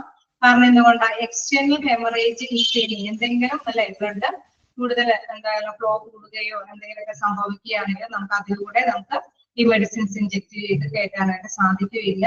അപ്പൊ അങ്ങനെയുള്ള സമയത്ത് മറ്റേ കനാലല്ലേ 1-2 പ്രൊവിഷൻ നമ്മൾ യൂസ് ചെയ്യുന്നുണ്ടെങ്കിൽ ഏതെങ്കിലും ഒരെണ്ണത്തിന് എന്തെങ്കിലും ഡാമേജ് സംഭവിച്ച മറ്റൊന്നിലൂടെ നമുക്ക് ഉപയോഗപ്രദമാക്കാനായിട്ട് സാധിക്കും. അപ്പൊ അതുകൊണ്ട് തന്നെ അത് രണ്ടും റെഡിയാക്കി വെക്കണം. If any should be regulated, controlled. Breathing ഒന്നുകൂടെ പറയാം. ഞാൻ ഇതൊന്ന് നിർത്തിയിട്ട് മതിയില്ലെങ്കിൽ സർക്കുലേഷൻ പറഞ്ഞ അവസാനിപ്പിച്ചു. അപ്പൊ അതിലെ എന്താണ്? If any should be regulated and controlled and any shock should be treated with the intravenous fluid. അതായത് എന്തെങ്കിലും ഷോക്കുകളോ എന്തെങ്കിലും ട്രീറ്റ്മെന്റ് ഒക്കെ ഇതുപോലെ നമുക്ക് ഫ്ലൂയിഡ്സോ എന്തെങ്കിലും കൊടുക്കുന്നുണ്ടെങ്കിൽ കൃത്യമായിട്ട് അത് കൈകാര്യം ചെയ്യാനായിട്ട് 1-2 പ്രൊവിഷൻ ഇടണം. And the vasopressors. Then the availability of post-matched blood may be needed in the course of the transport. അതായത് നമുക്ക് കേസ് ബ്ലഡുകളെ എന്തെങ്കിലും ടൗണായി പോകുന്നുണ്ടെങ്കിൽ അതും കേൾക്കേണ്ട ടൈമുകൾ ഉണ്ടെങ്കിൽ അതനുസരിച്ചിട്ട് ഇത് കയറ്റാൻ വേണ്ടിയിട്ട് എന്തെങ്കിലും ബ്ലഡിന്റെ ആവശ്യകത എന്തെങ്കിലും പോസ്റ്റ് മാച്ച് ചെയ്ത ബ്ലഡുകളും അവിടെ കൃത്യമായിട്ട് ആവശ്യത്തിന് ഉപയോഗപ്രദമാക്കത്തക്ക വിധത്തിൽ സൂക്ഷിച്ചിരിക്കണം എന്നുള്ളതാണ്. അതാണ് സർക്കുലേഷനിൽ പറയുന്നത്. അപ്പൊ അത് കനാൽ വഴിയായിട്ടാണ് നമ്മൾ ഇതെല്ലാം കയറ്റുന്നത്. ബ്ലഡിന്റെ ആണെങ്കിൽ സജഷൻ എന്ത് സംഭവം അല്ലെ മെഡിസിൻസ് ഒക്കെ കയറ്റുന്നത് അത് കയറ്റാൻ വേണ്ടിയിട്ട് 2 പ്രൊവിഷനിൽ നമ്മൾ യൂസ് ഉണ്ടാക്കിയിരിക്കണം. കാരണം ഒന്നിൽ എന്തെങ്കിലും ഹെമറേജ് രക്തസമ്മർദ്ദം കൂടുതൽ രക്തപ്രവാഹം വരികയാണെങ്കിൽ മറ്റുള്ള ഉപയോഗിക്കത്തക്ക വിധത്തിലാവാവുന്നതായിരിക്കും. ഇനി വീണ്ടും ബ്രീത്തിങ്ങിലേക്ക് പോകാം. എന്താണ് ബ്രീത്തിങ്ങിൽ പറയുന്നത്? The ventilation should be sufficiently regulated with the optimization of the arterial blood gas values. അതായത് നമ്മള് കൃത്യതയോട് കൂടിയിട്ടാണ് അല്ലെ നമ്മള് ബ്ലഡ് ശരിക്കും പറഞ്ഞു കഴിഞ്ഞാൽ ആർട്ടിയൽ ബ്ലഡ് ഗ്യാസ് വാല്യൂസ് ധമനികളിലെ രക്തവാതക പരിശോധന എന്നാണ് അതുകൊണ്ട് ഉദ്ദേശിക്കുന്നത്. ധമനികളിലെ രക്തവാതക പരിശോധന അതായത് രക്തത്തിൽ അലിഞ്ഞിരിക്കുന്ന ഓക്സിജന്റെ കാർബൺ ഡൈ ഓക്സൈഡിന്റെ അളവ് അത് കൃത്യമായിട്ട് തന്നെ രക്തത്തിലൂടെ പാസ് ചെയ്യുന്നുണ്ടോ, ഓക്സിജൻ തീരുന്നുണ്ടോ, കൃത്യമായിട്ട് തന്നെ പുറത്തേക്ക് ഓക്സിജൻ അല്ലെ നമ്മള് പുറത്തേക്ക് കാർബൺ ഡൈ ഓക്സൈഡ് പുറന്തള്ളുന്നുണ്ടോ എന്ന് കൃത്യമായിട്ട് തന്നെ നോട്ട് ചെയ്യണം. അതിനു വേണ്ടിയിട്ട് നമ്മൾ സാധാരണയായിട്ട് ഉപയോഗിക്കുന്നതാണ് പൾസ് ഓക്സിമീറ്റർ. അതൊന്നും ഇന്നത്തെ പറയുന്നില്ല, എങ്കിലും അത് വെച്ച് യൂസ് ചെയ്തിട്ട് കൃത്യമായിട്ട് തന്നെ ഈ കാര്യങ്ങൾ നടക്കുന്നുണ്ടോ എന്നും ഉറപ്പ് വരുത്തേണ്ടതാണ്. അതനുസരിച്ചിട്ട് നടന്നിട്ടില്ലെങ്കിൽ അതിന്റെ പ്രൊവിഷൻ എടുക്കേണ്ടതുണ്ടാവും അല്ലെ, നമുക്ക് ഓക്സിജൻ ഒക്കെ കൊടുക്കേണ്ട കാര്യങ്ങളുണ്ടാവും. Then in suspected pneumothorax, chest drain should be installed before transfer. അതേമാതിരി തന്നെ മറ്റൊരു കാര്യമാണ് എന്താണ് വായു, രക്തം, ദ്രാവകം മുതലായവ നീക്കം ചെയ്യുന്നതിനായിട്ട് ഫ്ലൂറൽ സ്പേസിൽ സ്ഥാപിക്കുന്ന ശസ്ത്രക്രിയ ഡ്രെയിനുകളാണ് ചെസ്റ്റ് ഡ്രെയിനുകൾ എന്ന് പറയും. അപ്പൊ ആ ചെസ്റ്റ് ഡ്രെയിനുകൾ ഇങ്ങനെയുള്ള രോഗാവസ്ഥയുള്ള പേഷ്യൻസിന് മസ്റ്റ് ഇൻസ്റ്റാൾ ചെയ്യേണ്ടതുണ്ട്. എങ്കിൽ ഇൻസ്റ്റാൾ ചെയ്തതിന് ശേഷം മാത്രമേ നമ്മൾ ട്രാൻസ്ഫർ ചെയ്യാൻ പാടുള്ളൂ. പ്രത്യേകിച്ച് എയർ ട്രാൻസ്പോർട്ട് ആയിട്ടുള്ള അല്ലെ വായുമാർഗം ഉപയോഗിച്ചിട്ടാണ് പേഷ്യന്റിനെ ട്രാൻസ്ഫർ ചെയ്യണമെങ്കിൽ ചെസ്റ്റുമായിട്ട് ഇങ്ങനെയുള്ള ബന്ധപ്പെട്ട പ്രോബ്ലംസ് ഉള്ള പേഷ്യൻസ് ആണ് എങ്കിൽ മസ്റ്റ് ആയിട്ട് ചെസ്റ്റ് ഡ്രെയിൻ എല്ലാം ഇൻസ്റ്റാൾ ചെയ്യണം, സ്ഥാപിക്കണം. ഓക്കെ, ക്ലിയർ ആയോ? എന്താണ് ക്രിറ്റിക്കൽ? ഒന്ന് മതിയായ അളവിൽ ഓക്സിജൻ എടുക്കുന്നുണ്ടോ എന്നുള്ളത്, മറ്റൊന്ന് ചെസ്റ്റ് ഡ്രെയിൻ സ്ഥാപിക്കണം. അപ്പൊ അങ്ങനെ കാറ്റഗറി ചെയ്തിട്ട് അല്ലെ ഓരോ വ്യക്തിക്കും ഓരോ ഈ പ്രോബ്ലംസ് ആയിരിക്കും, ഓരോ അസുഖവുമായി ബന്ധപ്പെട്ട പ്രോബ്ലംസ് ആണ് ഉണ്ടായിരിക്കുക. അപ്പം ആ അസുഖവുമായി ബന്ധപ്പെട്ട് എന്തൊക്കെ നടപടികൾ സ്വീകരിക്കണോ അതെല്ലാം നടപടികൾ സ്വീകരിച്ചതിന് ശേഷം മാത്രമേ പാടുള്ളൂ എന്നുള്ളതാണ്. ഇനി നമുക്ക് നോക്കാം last disability or neurological status. അതിലെന്താ പറയുന്നത്, സാധാരണയായിട്ട് നമുക്കറിയാം അല്ലെ ന്യൂറോളജി ഒക്കെ ആയിട്ട് ബന്ധപ്പെട്ട് വരുന്ന പേഷ്യൻസിനൊക്കെ സ്വമേധയാ അവർക്ക് അല്ലെ അവര് പറയുന്ന കാര്യങ്ങളൊന്നും നമുക്ക് വ്യക്തമായതയോടുകൂടി അംഗീകരിക്കാൻ സാധിക്കില്ല. കാരണം ബോധാവസ്ഥയിലായിരിക്കില്ല അവരുടെ കാര്യങ്ങളുണ്ടാവും ന്യൂറോണിന്റെ ആ ഒരു പ്രോബ്ലംസ് കൊണ്ട്. അപ്പൊ അതിന്റെ ന്യൂറോളജി വിഭാഗത്തിന്റെ ഡോക്ടേഴ്സിന് മനസ്സിലാവും എന്താണ് അതിന്റെ പ്രോബ്ലംസ് എന്താണെന്ന്. Patients with head injury should have their Glasgow coma scale. ഇതാണ് Glasgow coma scale, GCS. Glasgow coma scale ഞാൻ പറഞ്ഞു.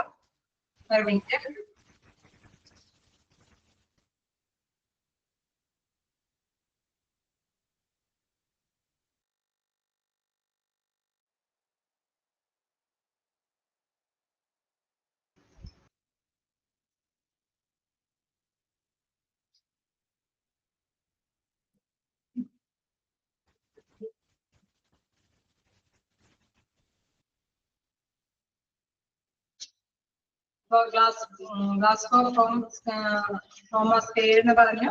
അതെന്താണ് സാധാരണ രീതിയിൽ നമ്മുടെ ഇഞ്ചുറികളൊക്കെ വരുമ്പോൾ അവർക്ക് വ്യക്തമായിട്ട് തന്നെ കാര്യങ്ങളെല്ലാം ചെയ്യാനായിട്ട് പറ്റാതെ വരും. അവർക്ക് അവർ പറയുന്ന കാര്യങ്ങളെല്ലാം കൃത്യതയോട് കൂടി കൈകാര്യം ചെയ്യാനായിട്ട് പറ്റിയെന്ന് വരില്ല. അപ്പൊ അവരുടെ ബോധനിലയെ അത് വിശ്വസനീയമായിട്ട് അളക്കാൻ വേണ്ടിയിട്ട് ചിലപ്പോൾ ഒരു പക്ഷേ ടെക്നീക്സ് അത് കൃത്യമായിട്ട് തന്നെ യൂസ് ചെയ്തിട്ടാണ് അവർക്ക് ആവശ്യമായിട്ട്. അത് പ്രധാനമായിട്ട് അതെങ്ങനെയാണ് ഉപയോഗിക്കുക എന്ന് വെച്ച് കഴിഞ്ഞാൽ കണ്ണുകളുടെ ചലനം, സംസാരിക്കല്, ശരീരം ചലിപ്പിക്കൽ എന്നിവയ്ക്കുള്ള കഴിവിനെ അടിസ്ഥാനമാക്കിയിട്ടുള്ളതാണ്. അതാണ് ഗ്ലാസ്കോ കോമ സ്കെയിൽ. അത് കൃത്യമായിട്ട് തന്നെ രേഖപ്പെടുത്തി കാണിച്ചിരിക്കും എന്താണ് കണ്ണുകളുടെ ചലനവും സംസാരിക്കുന്ന ശരീരം ചലിപ്പിക്കാനുള്ള അവസ്ഥ. അതനുസരിച്ചിട്ട് അതിനനുസരിച്ചിട്ടായിരിക്കും ഡോക്ടേഴ്സ് ഓരോന്ന് തീരുമാനിക്കും. പേഷ്യൻസിന്റെ ആ ഒരു situation. Patients with head injury should have their Glasgow coma scale artificially monitor. മതിയായ രീതിയിൽ മോണിറ്റർ ചെയ്തിട്ടാണ് and recorded in document before and in the course of transfer. അപ്പൊ അങ്ങനെയുള്ള എന്തെങ്കിലും ഇഞ്ചുറീസ് ഒക്കെ വരികയാണെങ്കിൽ ആ ഒരു സ്കെയിൽ വെച്ചിട്ട് അവരുടെ ആ സ്കെയിലിൽ എന്തൊക്കെയാണ് കാണിച്ചതെന്ന് പറഞ്ഞു. കണ്ണുകളുടെ ചലനം, സംസാരിക്കല്, ശരീരം ചലിപ്പിക്കൽ എന്നിവയുടെ കഴിവുകളാണ് അതിൽ കൃത്യമായിട്ട് നോട്ട് ചെയ്യാൻ സാധിക്കുക. അതെല്ലാം റെക്കോർഡ് ചെയ്തതിന് ശേഷം മാത്രമേ എന്താണ് ഈ വ്യക്തിയെ ട്രാൻസ്ഫർ ചെയ്യാനായിട്ട് പാടുള്ളൂ. And before the administration of any sedative or paralytic അതായത് നമുക്കറിയാം എന്തെങ്കിലും ഭയങ്കര പെയിനും കാര്യങ്ങളൊക്കെ ആണെങ്കിൽ അവർക്ക് സെഡേഷൻ ഒക്കെ കൊടുത്തിട്ടായിരിക്കും നമ്മൾ മറ്റു ഹോസ്പിറ്റലിലേക്ക് ട്രാൻസ്ഫർ ചെയ്യാനായിട്ട് പാടുള്ളത്. എന്തെങ്കിലും പെട്ടെന്ന് ഒരു ആക്സിഡന്റ് ഇഞ്ചുറീസ് ഒക്കെ വരുന്നവർക്ക് അവർക്ക് ട്രാൻസ്ഫർ നമ്മൾ നിർദ്ദേശിക്കുന്നതിനപ്പുറം ആദ്യം തന്നെ അവർ ഇതുമായി ബന്ധപ്പെട്ട പരിശോധനകൾ നടത്തി ഒരു സെഡേഷൻ ഒക്കെ കൊടുത്തിട്ടാണ് ഫസ്റ്റ് എയ്ഡ് എന്ന നിലയിൽ നമ്മൾ ചെയ്തിട്ടൊക്കെയാണ് ഡോക്ടേഴ്സ് തീരുമാനങ്ങൾ. അപ്പൊ എന്താണ് ഇതെല്ലാം എന്താണ് നമ്മൾ വിവിധ കാറ്റഗറിയിലുള്ള പേഷ്യൻസിനെയാണ് നമ്മൾ കണ്ടത്. ലാസ്റ്റ് പറയുന്നത് ലാസ്റ്റ് പാരഗ്രാഫിൽ പറയുന്നു the patient should be protected from cold by providing suitable blankets apart from the above pre-transfer checklist. On the day transfer itself, all basic investigations should be performed to reflect the present condition of the patient.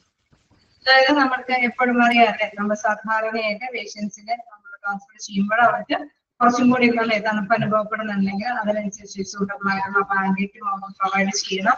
പിന്നെ എന്തൊക്കെ കാര്യങ്ങൾ നമ്മൾ നേരത്തെ ഒരുപാട് category തിരിച്ച് ഓരോ വ്യക്തികൾക്കും അനുയോജ്യമായ കാര്യങ്ങളൊക്കെ ഡിസിഷൻ എടുക്കണം എന്ന് പറഞ്ഞ് പ്രോപ്പർ ആയിട്ടുള്ള പ്ലേസുകളിലാണ് ട്യൂബുകളെല്ലാം എന്നുള്ളത് ഉറപ്പുവരുത്തണം എന്ന് പറഞ്ഞു. പിന്നെ എന്തെങ്കിലും ചെക്കിങ് കാര്യങ്ങളെല്ലാം അല്ലെ നമ്മള് ഓക്സിജന്റെ അളവൊക്കെ കണ്ടെത്തണമെങ്കിൽ അത് ഓക്സിമീറ്റർ ഒക്കെ ഉപയോഗിച്ചിട്ട് അതൊക്കെ കൃത്യമായിട്ട് നോട്ട് ചെയ്തിട്ടാണ് ഇടേണ്ടതെന്നുള്ള പ്രിക്കോഷൻസ് ഒക്കെ പറഞ്ഞു. അപ്പൊ അതെല്ലാം തന്നെ പ്രീ ട്രാൻസ്ഫർ എന്ന ഇതിൽ ഉൾപ്പെടുത്തുന്നതാണ്. On the day transfer itself all basic investigation, ആ ദിവസം ട്രാൻസ്ഫർ ചെയ്യുന്ന ദിവസം എല്ലാ ബേസിക് ഇൻവെസ്റ്റിഗേഷൻസും എന്താണ് should be performed to reflect the present condition of the patient. അത് present condition, patient present condition എന്തൊക്കെയാണെന്നുള്ളതെല്ലാം ഇൻഫോം ചെയ്തിട്ടാണ് ട്രാൻസ്ഫർ ചെയ്യാനായിട്ട് പാടുന്നത്. ഇത്രയാണ് എന്താ നമ്മുടെ pre-transfer stabilization and preparation പറയുന്നത്. ഒന്നുകൂടിയും പറയണോ? ജസ്റ്റ് ഒന്ന് വായിക്കാൻ ഞാൻ പറയാം, ഒന്നുകൂടി ഒന്ന് വായിച്ചോളൂ. ഞാൻ ഒന്നുകൂടി പറയാം.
വെച്ചായിരുന്നു. അപ്പൊ നമ്മള് ഒരു ട്രാൻസ്ഫർ ചെയ്യണമെന്ന് പറഞ്ഞ ഒരു തീരുമാനം എടുക്കുന്നതിന് മുമ്പ് കമ്മ്യൂണിക്കേറ്റ് ചെയ്ത് ഒരു ആശയവിനിമയമൊക്കെ നടത്തിയതിനു ശേഷമാണ് ഡോക്ടേഴ്സ് റിലേറ്റീവ്സും ഒരു തീരുമാനത്തിലെത്തുന്നത് രോഗിയെ ഷിഫ്റ്റ് ചെയ്യാന്നുള്ളത്. അപ്പൊ ഇങ്ങനെ ഷിഫ്റ്റ് ചെയ്യുന്നതിന് മുമ്പ് കുറച്ച് ആക്ഷൻസ് അല്ലെ ഡോക്ടേഴ്സിന്റെ ലെറ്റർ വേണമെന്ന് പറഞ്ഞു. അതോടൊപ്പം തന്നെ നഴ്സുമാരുടെ സമ്മറി കാര്യങ്ങളൊക്കെ വേണമെന്ന് പറഞ്ഞു. അങ്ങനെ കുറച്ച് കാര്യങ്ങളെല്ലാം ഫസ്റ്റ് പറഞ്ഞു. നെക്സ്റ്റ് ആയിട്ടുള്ളത് pre transfer stabilisation and preparation ആണ്. അതായത് രോഗിയെ കൊണ്ടുപോകുന്നതിന് മുമ്പ് ആവശ്യമായിട്ടുള്ള റിക്വയർമെന്റ്സ് ഒക്കെ എടുത്തിട്ടുണ്ട് എന്ന് ഉറപ്പുവരുത്തും. അതായത് രോഗിയെ അങ്ങനെ ഉറപ്പുവരുത്തുന്നതിനെ ഒരു ABCD കാറ്റഗറി ആയിട്ട് തിരിച്ചിരിക്കുകയാണ്. അതായത് A കാറ്റഗറിയിലെ ശ്വാസം മുട്ടും കാര്യങ്ങളൊക്കെ പോലെയുള്ള പ്രോബ്ലംസ് ഒക്കെ ഉള്ളവരുണ്ടാവാം. അതോടൊപ്പം തന്നെ എന്താണ് വ്യത്യസ്ത തരത്തിലുള്ള അല്ലെ വേറെ അവർക്ക് ട്യൂബൊക്കെ റൈസ് ട്യൂബൊക്കെ കാര്യം കൊടുത്തിട്ടാണ് ഭക്ഷണങ്ങളൊക്കെ മെഡിസിൻസ് ഒക്കെ കൈകാര്യം ചെയ്യുന്നത്.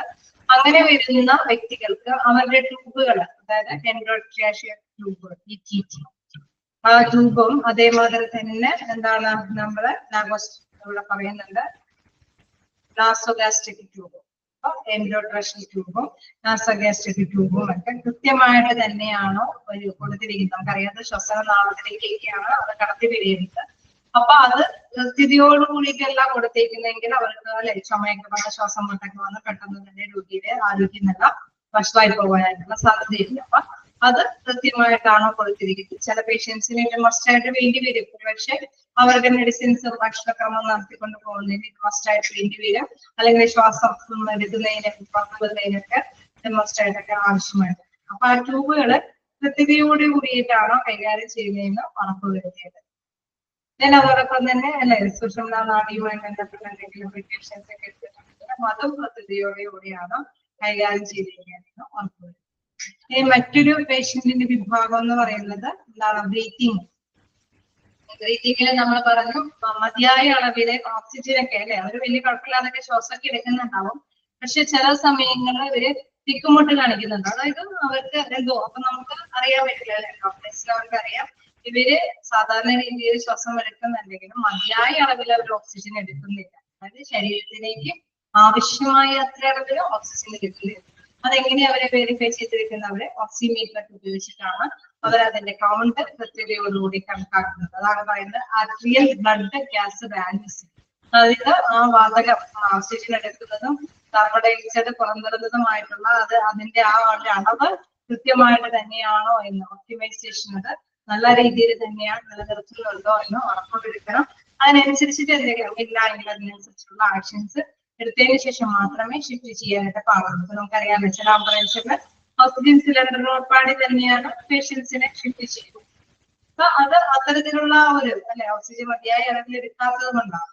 അതേമാതിരി തന്നെ എന്താണ് ചെസ്റ്റ് ഡ്രെയിൻ, ഇതും ഇങ്ങനെ തന്നെ, അതായത് മതിയായ രീതിയിൽ നിർമ്മിക്കുന്നതൊക്കെ ഉണ്ടെങ്കിൽ അത് വേസ്റ്റ് കളഞ്ഞൊക്കെ ആയിരിക്കണം അവരുടെ ജീവൻ നടത്തിക്കൊണ്ടുപോകുന്നത്. അപ്പൊ അത്തരത്തിലുള്ള പേഷ്യൻസിനും ചെസ്റ്റ് ഡ്രെയിൻ ഇൻസ്റ്റാൾ ചെയ്യേണ്ടതുണ്ടെങ്കിൽ അത് ഘടിപ്പിച്ചിട്ട് കൊണ്ട് മാത്രമേ, പ്രത്യേകിച്ച് എടുത്ത് പറയുന്നത് എയർ ട്രാൻസ്പോർട്ട് ആണെങ്കിൽ നമുക്കറിയാം അല്ലെ, പെട്ടെന്ന് തന്നെ ഒന്ന് കൊണ്ടു പോകുമ്പോൾ എന്താണ് നമ്മള് പെട്ടെന്ന് ഒരു അനുഭവം ഫീലിങ്സ് ഉണ്ടാവും അല്ലെ. നിങ്ങൾ എയറോപ്ലെയിനിലൊക്കെ പോയാൽ ഇൻകേസ് ഒരു ഷിഫ്റ്റ് കയറി കഴിയുമ്പോൾ തന്നെ ഒരുപാട് ചിലർക്കെങ്കിലും അനുഭവപ്പെടാറുണ്ട്.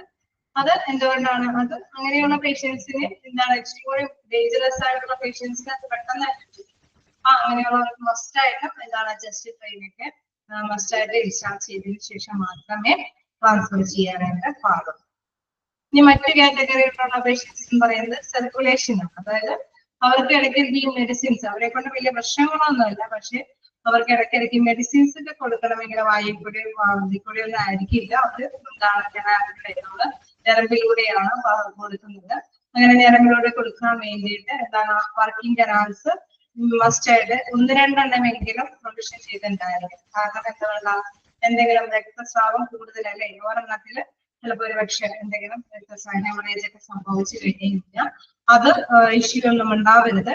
അതുമായി ബന്ധപ്പെട്ട മെഡിസിൻസ് ഒന്നും മുടങ്ങി പോകരുത്. ആ ഒരു രക്തസ്രാവത്തിന്റെ പ്രോബ്ലം കൊണ്ട് മെഡിസിൻസ് മുടങ്ങി പോകാതിരിക്കാൻ വേണ്ടിയിട്ട് 1-2 പ്രൊവിഷൻസ് കനാൽസ് അവിടെ ഉണ്ടായിരിക്കണം. അതിലൂടെ അവർക്ക് ഒന്നും നഷ്ടപ്പെട്ടാലും മറ്റൊന്നിലൂടെ മെഡിസിൻസ് കൊടുക്കാനായിട്ട് സാധിക്കും. And any shock should be treated with intravenous fluids. അതേമാതിരി തന്നെ എന്തെങ്കിലും ഷോക്ക് കാര്യങ്ങളൊക്കെ കൊടുക്കുന്നത് അതേമാതിരി തന്നെ ഞരമ്പിലൂടെയാണ് എങ്കിൽ അതിന്റെ കുഴലുകൾ അല്ലെങ്കിൽ അസ്ഥിരകൾ പ്രോസസ് അതെല്ലാം കൃത്യമായിട്ട് കൈകാര്യം ചെയ്യാൻ വേണ്ടിയിട്ടും അതിനാവശ്യമായിട്ടുള്ള കനാൽസിലൊക്കെ മസ്റ്റായിട്ട് യൂസ് ചെയ്യണം. പിന്നെ എന്തെങ്കിലും ബ്ലഡ് മാച്ച് അല്ലെ പോണ വഴിക്ക് എന്തെങ്കിലും കുറച്ച് സമയം എടുക്കുന്നതൊക്കെ ആണെങ്കിൽ ബ്ലഡിലേക്ക് പോവേണ്ടതുണ്ടെങ്കിൽ മാച്ച് ആയിട്ടുള്ള ബ്ലഡ് ക്രോസ് മാച്ച് ആയിട്ടുള്ള ബ്ലഡിൽ കൂടെയും സൂക്ഷിച്ച് അവരോടൊപ്പം തന്നെ ഉണ്ടായിരിക്കണം. ഡിസബിലിറ്റി ഓർ ന്യൂറോളജിക്കൽ സ്റ്റാറ്റസ് എന്ന് പറയുമ്പോൾ അല്ലെ എന്തെങ്കിലും ആക്സിഡന്റോ അല്ലെങ്കിൽ തലക്ക് എന്തെങ്കിലും ഇഞ്ചുറീസ് ഒക്കെ ആയിട്ട് വരികയാണെങ്കിൽ ആ പേഷ്യൻസിന് എന്താണ് ഗ്ലാസ്ഗോ കോമ സ്കെയിലിന്റെ പരിശോധനയ്ക്ക് വിധേയമാക്കിയത് ആവശ്യമായിട്ടുള്ള, അതായത് ചലനശേഷിക്ക് കഴിക്കുന്നത് ഇപ്പൊ നിലവിൽ വലിയ പ്രശ്നമില്ല, ചലനശേഷിക്ക് അനുസൃതമായിട്ട് എന്തെങ്കിലും ഫസ്റ്റ് എയ്ഡ് ആയിട്ടുള്ള മെഡിസിൻസ് അല്ലെ നമ്മള് എന്തെങ്കിലും കൊടുക്കേണ്ടതുണ്ടെങ്കിൽ അത് കൊടുത്ത് ഉറപ്പ് വരുത്തിയതിനു ശേഷം ആരോഗ്യത്തിന് അത് മോണിറ്റർ ചെയ്ത് അവർക്ക് വലിയ പ്രശ്നം. നമ്മളിപ്പോ ഹോസ്പിറ്റലിൽ എന്താ തലകറക്കം ചെന്നാലും അവരെ എന്താ ഫസ്റ്റ് എയ്ഡ് ആയിട്ട് കൈയൊക്കെ കാണിച്ച് മുടിയൊക്കെ കാണിച്ച് പറയാം ഞങ്ങൾ നോക്ക് മേലേക്ക് നോക്കുന്നൊക്കെ പറഞ്ഞാൽ നമുക്ക് ഇൻഡസ്ട്രിയിലോ അങ്ങനെ എന്തെങ്കിലും അല്ലെ അവരുടെ നിലവിൽ ന്യൂറോയിന് വലിയ പ്രശ്നമൊന്നും ഇല്ല അല്ലെ എന്തെങ്കിലും അറിയപ്പെടാൻ വേണ്ടിയിട്ട് അത് തീരുമാനിക്കാൻ വേണ്ടിയിട്ടൊക്കെ അവരെ ഏതെങ്കിലും ടെസ്റ്റുകളുടെ വിധേയമാക്കും. അതിന്റെ ടെസ്റ്റിന്റെ പേരാണ് ഗ്ലാസ്ഗോ കോമ സ്കെയില്. അതിൽ പ്രധാനമായിട്ടും വ്യക്തിയുടെ അത് പ്രധാനമായിട്ടും എടുത്തു പറയുന്ന കണ്ണുകളുടെ ചലനം, സംസാരിക്കല്, ശരീരം ചലിപ്പിക്കല്, അതിലേക്ക് എത്രത്തോളം ഉണ്ട് എന്ന് മനസ്സിലാക്കി വിലയിരുത്തുന്ന ഒരു സ്കെയിലാണ്. ആ സ്കെയില് മോണിറ്റർ ചെയ്തിട്ട് അതിനനുസരിച്ചിട്ടുള്ള സെഡേഷനൊക്കെ കൊടുത്തിട്ട് വേണം ഈ രോഗിയെ എന്തെങ്കിലും പക്ഷാഘാത ഏജന്റുകളൊക്കെ ഉണ്ട്. അപ്പൊ ചിലപ്പോ പോണ വഴിക്ക് തന്നെ ഒരു ഭാഗമൊക്കെ തളർന്നു പോവുകയാണെങ്കിൽ ആ വ്യക്തിക്ക് ഇച്ചിരി കൂടി പ്രോബ്ലംസ് അല്ലെ, ഇതിനും കൂടി ഡാമേജ് ഒരു ഭാഗം തന്നെ ഡാമേജ് ചെയ്യും. അപ്പൊ എന്താണ് പക്ഷാഘാതമൊക്കെ സംഭവിക്കുന്നുണ്ടെങ്കിൽ അതിനനുസരിച്ചിട്ടുള്ള മെഡിസിൻസ് കൊടുക്കുകയോ അല്ലെങ്കിൽ അബോധാവസ്ഥയിലാക്കിയിട്ടൊക്കെ ആയിരിക്കും ഈ വ്യക്തിയെ ട്രാൻസ്ഫർ ചെയ്യാൻ വേണ്ടിയിട്ട്. ഓക്കെ, ക്ലിയർ ആയോ? ലാസ്റ്റില് നമ്മൾ പറയുന്നത് പേഷ്യൻസിനെ ട്രാൻസ്ഫർ ചെയ്യുമ്പോൾ തണുപ്പും കാര്യങ്ങളൊക്കെ ഉണ്ടെങ്കിൽ അതിനനുസരിച്ചുള്ള സൂട്ടബിൾ ബ്ലാങ്കറ്റ്സ് കൊടുക്കണം. തന്നെ അല്ലെ എന്തെങ്കിലും കാര്യങ്ങൾ മുൻകരുതലായിട്ട് എടുക്കേണ്ടതുണ്ടെങ്കിൽ ചെക്ക് ലിസ്റ്റ് നോക്കിയിട്ട് അവർക്ക് എടുക്കേണ്ട ആക്ഷൻസ് ഒക്കെ എടുത്തിട്ട് വേണം ഒരു സ്ഥലത്തിൽ നിന്ന് മറ്റൊരു പ്ലേസിലേക്ക് നമുക്ക് ട്രാൻസ്ഫർ ചെയ്ത് പ്രവർത്തിക്കാൻ. ഓക്കെ, അപ്പൊ നമ്മള് ട്രാൻസ്ഫർ പേഷ്യന്റ് ഒക്കെ ക്ലിയർ ആണെന്ന് പറയുന്നുണ്ട്. അപ്പൊ അതുവരേക്കും നമ്മൾ പഠിച്ചു. ഇനി നമുക്ക് നെക്സ്റ്റ് അല്ലെ, നമ്മൾ ആദ്യം കണ്ടത് എന്താണ്? ആദ്യത്തെ ഫസ്റ്റ് പോയിന്റ് എന്തായിരുന്നു? Decision to transfer and communication. അതിൽ തന്നെ ഒരു തീരുമാനം എടുക്കേണ്ടത് എന്തായിരുന്നു? പിന്നെ എന്താണ് ട്രാൻസ്ഫറിന് മുമ്പ് പ്രീ ട്രാൻസ്ഫർ സ്റ്റെബിലൈസേഷൻ അല്ലെ, അത് രോഗിയുമായി ബന്ധപ്പെട്ട അത് നിരന്തരം രോഗിയുടെ രോഗാവസ്ഥയ്ക്ക് അനുസരിച്ചിട്ട് രോഗിക്ക് ആവശ്യമായ മുൻകരുതലുകൾ എടുക്കേണ്ടതുണ്ട്. നെക്സ്റ്റ് എന്ന് പറയുന്നത് മോഡ് ഓഫ് ട്രാൻസ്ഫർ ആണ്. ഇത് കേൾക്കുമ്പോൾ തന്നെ മനസ്സിലാക്കി കാണും ഏത് വഴിക്കാണ് ഈ വ്യക്തിയെ ഒരു സ്ഥലത്ത് നിന്നും മറ്റൊരു സ്ഥലത്തേക്ക് പറഞ്ഞയക്കുന്നത് അല്ലെ. അത് ഏത് വഴിയിലേക്കാണ്, ഏത് രീതിയിലേക്ക് ഉപയോഗിക്കാം? ഗ്രൗണ്ട് ട്രാൻസ്പോർട്ട് ഉപയോഗിക്കാം, എയർ ട്രാൻസ്പോർട്ട് ഉപയോഗിക്കാം. രണ്ട് രീതിയിൽ, അതായത് നമുക്ക് അല്ലെ എയർ ബസ് ഒക്കെ വഴി, ആംബുലൻസ് ഒക്കെ വഴി നമുക്ക് പറഞ്ഞേക്കാം. അതോടൊപ്പം തന്നെ വായുമാർഗം ഉപയോഗിച്ചിട്ട് ഇതിലൂടെ ഫിനാൻഷ്യലി സൗണ്ട് ഒക്കെയാണ്, വലിയ പ്രോബ്ലംസ് ഒന്നും ഇല്ലാത്തവരാണെങ്കിൽ എയർ ട്രാൻസ്പോർട്ട് ഒക്കെ ചൂസ് ചെയ്യും. അപ്പൊ അതാണ് മോഡ് ഓഫ് ട്രാൻസ്പോർട്ടിൽ ട്രാൻസ്ഫറിൽ പറയുന്നത്. That most commonly employed method of transfer of patients are ground transport by including ambulances and mobile intensive care unit, MICYS.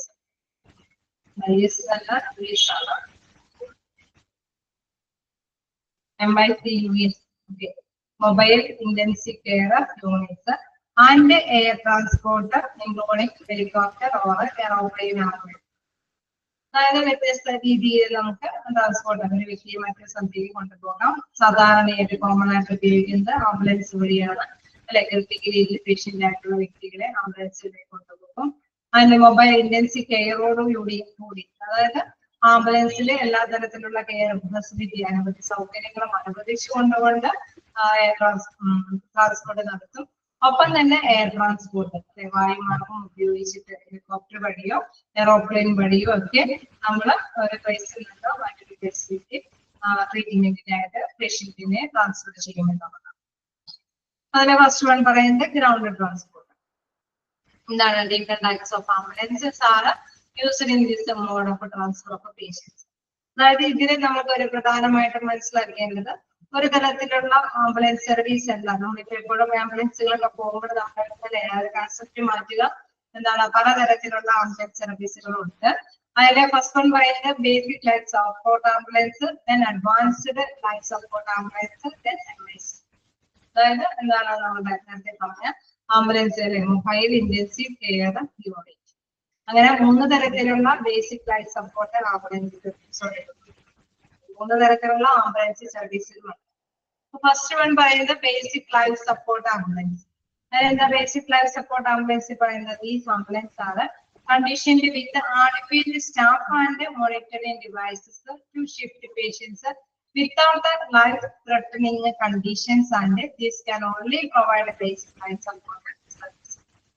അതായത് ഇവിടെ പറയുന്ന പ്രധാനപ്പെട്ട കാര്യം without the life threatening conditions, അതായത് ജീവിതത്തിന് പെട്ടെന്ന് എന്തെങ്കിലും അല്ലെ നമ്മൾ മതിയായ എക്യുപ്മെന്റ്സുകളൊന്നും ഇല്ലാതെ തന്നെയാണ് ഈ വ്യക്തിയെ ആംബുലൻസിൽ നിന്ന് പേഷ്യൻസിനെ ഒരു സ്ഥലത്ത് നിന്ന് മറ്റേ സ്ഥലത്തിലേക്ക് കൊണ്ടുപോകുന്നതെങ്കിൽ ബേസിക് ലൈഫ് സപ്പോർട്ട് ആംബുലൻസ് ആണ് ഉപയോഗിക്കുന്നത്. These ambulance are conditioned with adequate staff and monitoring devices to shift patients. പക്ഷെ എന്താണ്? സാധാരണയായിട്ട് മതിയായ രീതിയിലുള്ള സ്റ്റാഫുകളോ അല്ലെങ്കിൽ ഡിവൈസുകൾ സാധാരണയായിട്ട് ഉപയോഗിക്കുമ്പോൾ വലിയ പ്രശ്നങ്ങളൊന്നും ഇല്ലാതെ പേഷ്യൻസിനെ ഞങ്ങള് അല്ലെ സമയത്തിന് എത്തിക്കുക എന്നുള്ള കാര്യം മാത്രമേ ബേസിക് ലൈഫ് സപ്പോർട്ട്. ഇനി മറ്റൊന്ന് പറയുന്നത് only provide basic life support service മാത്രമായിട്ട് പ്രൊവൈഡ് ചെയ്യുന്നു. ഈ അഡ്വാൻസ്ഡ് ലൈഫ് സപ്പോർട്ട് ആംബുലൻസിൽ പറയുന്നത് these ambulances can provide modern life support services like endotracheal intubation, cardiac monitoring, defibrillation administration of intravenous fluids or vasopressors. These are adequately staffed and made ready for shifting patients with life-threatening conditions. എന്തെങ്കിലും പെട്ടെന്ന് ഒരു അപകടം സംഭവിച്ചു കഴിഞ്ഞാൽ അതിനെ treat ചെയ്യാൻ അതിനെ നമ്മൾ അടിച്ചമർത്താൻ വേണ്ടിയിട്ടുള്ള മതിയായ സ്റ്റാഫുകളും ഉപകരണങ്ങളോടും കൂടിയിട്ടാണ് ഷിഫ്റ്റ് ചെയ്യുന്നതെങ്കിൽ അത് അഡ്വാൻസ്ഡ് ലൈഫ് സപ്പോർട്ട് ആംബുലൻസ് ആണ്.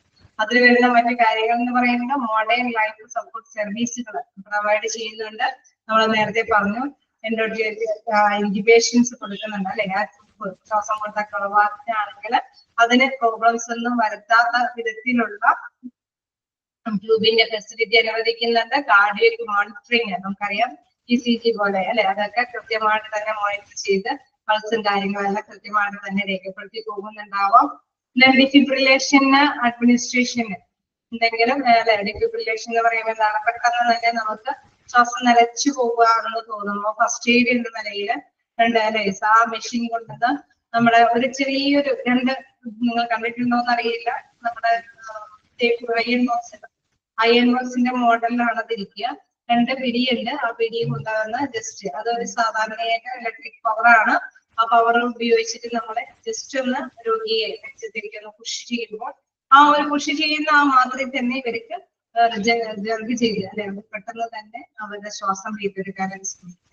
അതായത് കൊണ്ടുവരാനായിട്ട് ശ്വാസം നിലച്ചു പോകുന്ന അവസ്ഥയിലാണ് ഈ ഡിഫിബ്രിലേറ്റർ എന്ന മെഷീൻ യൂസ് ചെയ്യുന്നത്. അപ്പൊ ഈ ഡിഫിബ്രിലേറ്റർ എന്ന് പറയുമ്പോൾ 2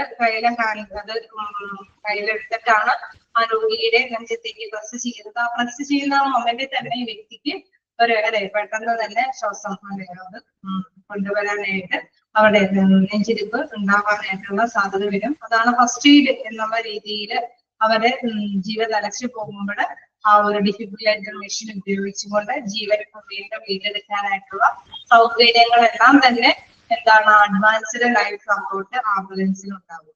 these are adequately staffed and made. ഇതെല്ലാം കൈകാര്യം ചെയ്യാനായിട്ട് മതിയായ സ്റ്റാഫുകളും ഉണ്ടാവും. അപ്പൊ എന്താണ് പിന്നെ വീണ്ടും എന്ന് പറഞ്ഞു ഇൻട്രാവീനിയസ് ഫ്ലൂയിഡ്സ് ഓർ വാസോപ്രസൻസ്, അതായത് ഞരമ്പുകളിലൂടെയോ അല്ലെ നമ്മുടെ ധമനികളിലൂടെയൊക്കെ എന്തെങ്കിലും കാര്യങ്ങളൊക്കെ ഫ്ലൂയിഡ്സ് ഒക്കെ കൊടുക്കാൻ പറ്റുന്നതുണ്ടെങ്കിൽ കനാൽസ് ഉപയോഗിച്ചിട്ട് തന്നെ അവർക്ക് കൊടുക്കാനുള്ള സൗകര്യങ്ങളും എന്താണ് ആ ഒരു ആംബുലൻസിലും ഉണ്ടായിരിക്കും എന്നുള്ളത്. Then MICU എന്ന് പറയുന്നത് these are specialized vehicle which all the equipment and staff to transfer patient who are critically ill. അതായത് എല്ലാ തരത്തിലുള്ള സ്പെഷ്യലൈസ്ഡ് വെഹിക്കിളാണ്. അതിൽ എല്ലാ തരത്തിലുള്ള എക്യുപ്മെന്റ്സും ഉണ്ടാവും, അതിന് മതിയായ സ്റ്റാഫുകളും ഉണ്ടാവും ഒരു പേഷ്യന്റിനോടൊപ്പം തന്നെ. And are usually used in combination with the specialist retrieval teams in a few developed countries. അതായത് നമുക്കറിയാം ഇങ്ങനെയുള്ള MICU എന്നുള്ള ആംബുലൻസ് സർവീസ് നടത്തുന്നത് ഡെവലപ്ഡ് ആയിട്ടുള്ള വികസിത രാജ്യങ്ങളിലാണ്. അവിടെ സ്പെഷ്യലൈസ്ഡ് ആയിട്ടുള്ള സ്റ്റാഫുകളോട് കൂടിയിട്ട് എല്ലാം മതിയായ എക്യുപ്മെന്റ്സോട് കൂടിയിട്ട് ഒരു വലിയ ഒരു വാഹനം എന്ന് പറയുന്നത് ആ സർവീസുകൾ അല്ലെ പേഷ്യൻസിന് ആവശ്യമായിട്ടുള്ള എല്ലാ സേവനങ്ങളും കൂടി ഉൾപ്പെടുത്തിക്കൊണ്ടുള്ള സേവനമാണ് അവിടെ കാഴ്ചവെക്കുന്നത്. അപ്പോൾ ഒരു പേഷ്യന്റിനെ കൊണ്ടുപോകുമ്പോൾ എല്ലാ തരത്തിലുള്ള എക്യുപ്മെന്റ്സും ഉണ്ടാവും, മതിയായ സ്റ്റാഫുകളും ഉണ്ടാവും. സ്പെഷ്യലിസ്റ്റ് ആയിട്ടുള്ള നമുക്കറിയാം എന്തെങ്കിലും അപകടങ്ങൾ അല്ലെ ആ വ്യക്തിക്ക് മാത്രമായിട്ട് എന്തെങ്കിലും ഇതുകളുണ്ടെങ്കിൽ അതിൽ സ്പെഷ്യലിസ്റ്റ് ആയിട്ടുള്ള ഡോക്ടേഴ്സും നഴ്സും എല്ലാം ഉൾപ്പെടുത്തിക്കൊണ്ടാണ് ഈ ഒരു ആംബുലൻസ് സർവീസ് ചെയ്യുന്നത്. പൊതുവെ നമ്മുടെ വികസിത രാജ്യങ്ങളിലാണ് ഇതേമാതിരിയുള്ള മൊബൈൽ ഇൻറ്റൻസീവ് യൂണിറ്റുകളൊക്കെ പ്രവർത്തിക്കുന്നത് എന്നുള്ളതാണ്. ഓക്കെ, ഇതിന്റെ ബാലൻസ് എന്തെങ്കിലും ഡൗട്ടുകൾ ഉണ്ടെങ്കിൽ നെക്സ്റ്റ് ക്ലാസ്സിൽ നമുക്ക് ഡിസ്കസ് ചെയ്യാം. അപ്പൊ ഗ്രൗണ്ട് ട്രാൻസ്പോർട്ട് വരെയാണ് നമ്മൾ നടത്തിയത്. Okay, thank you.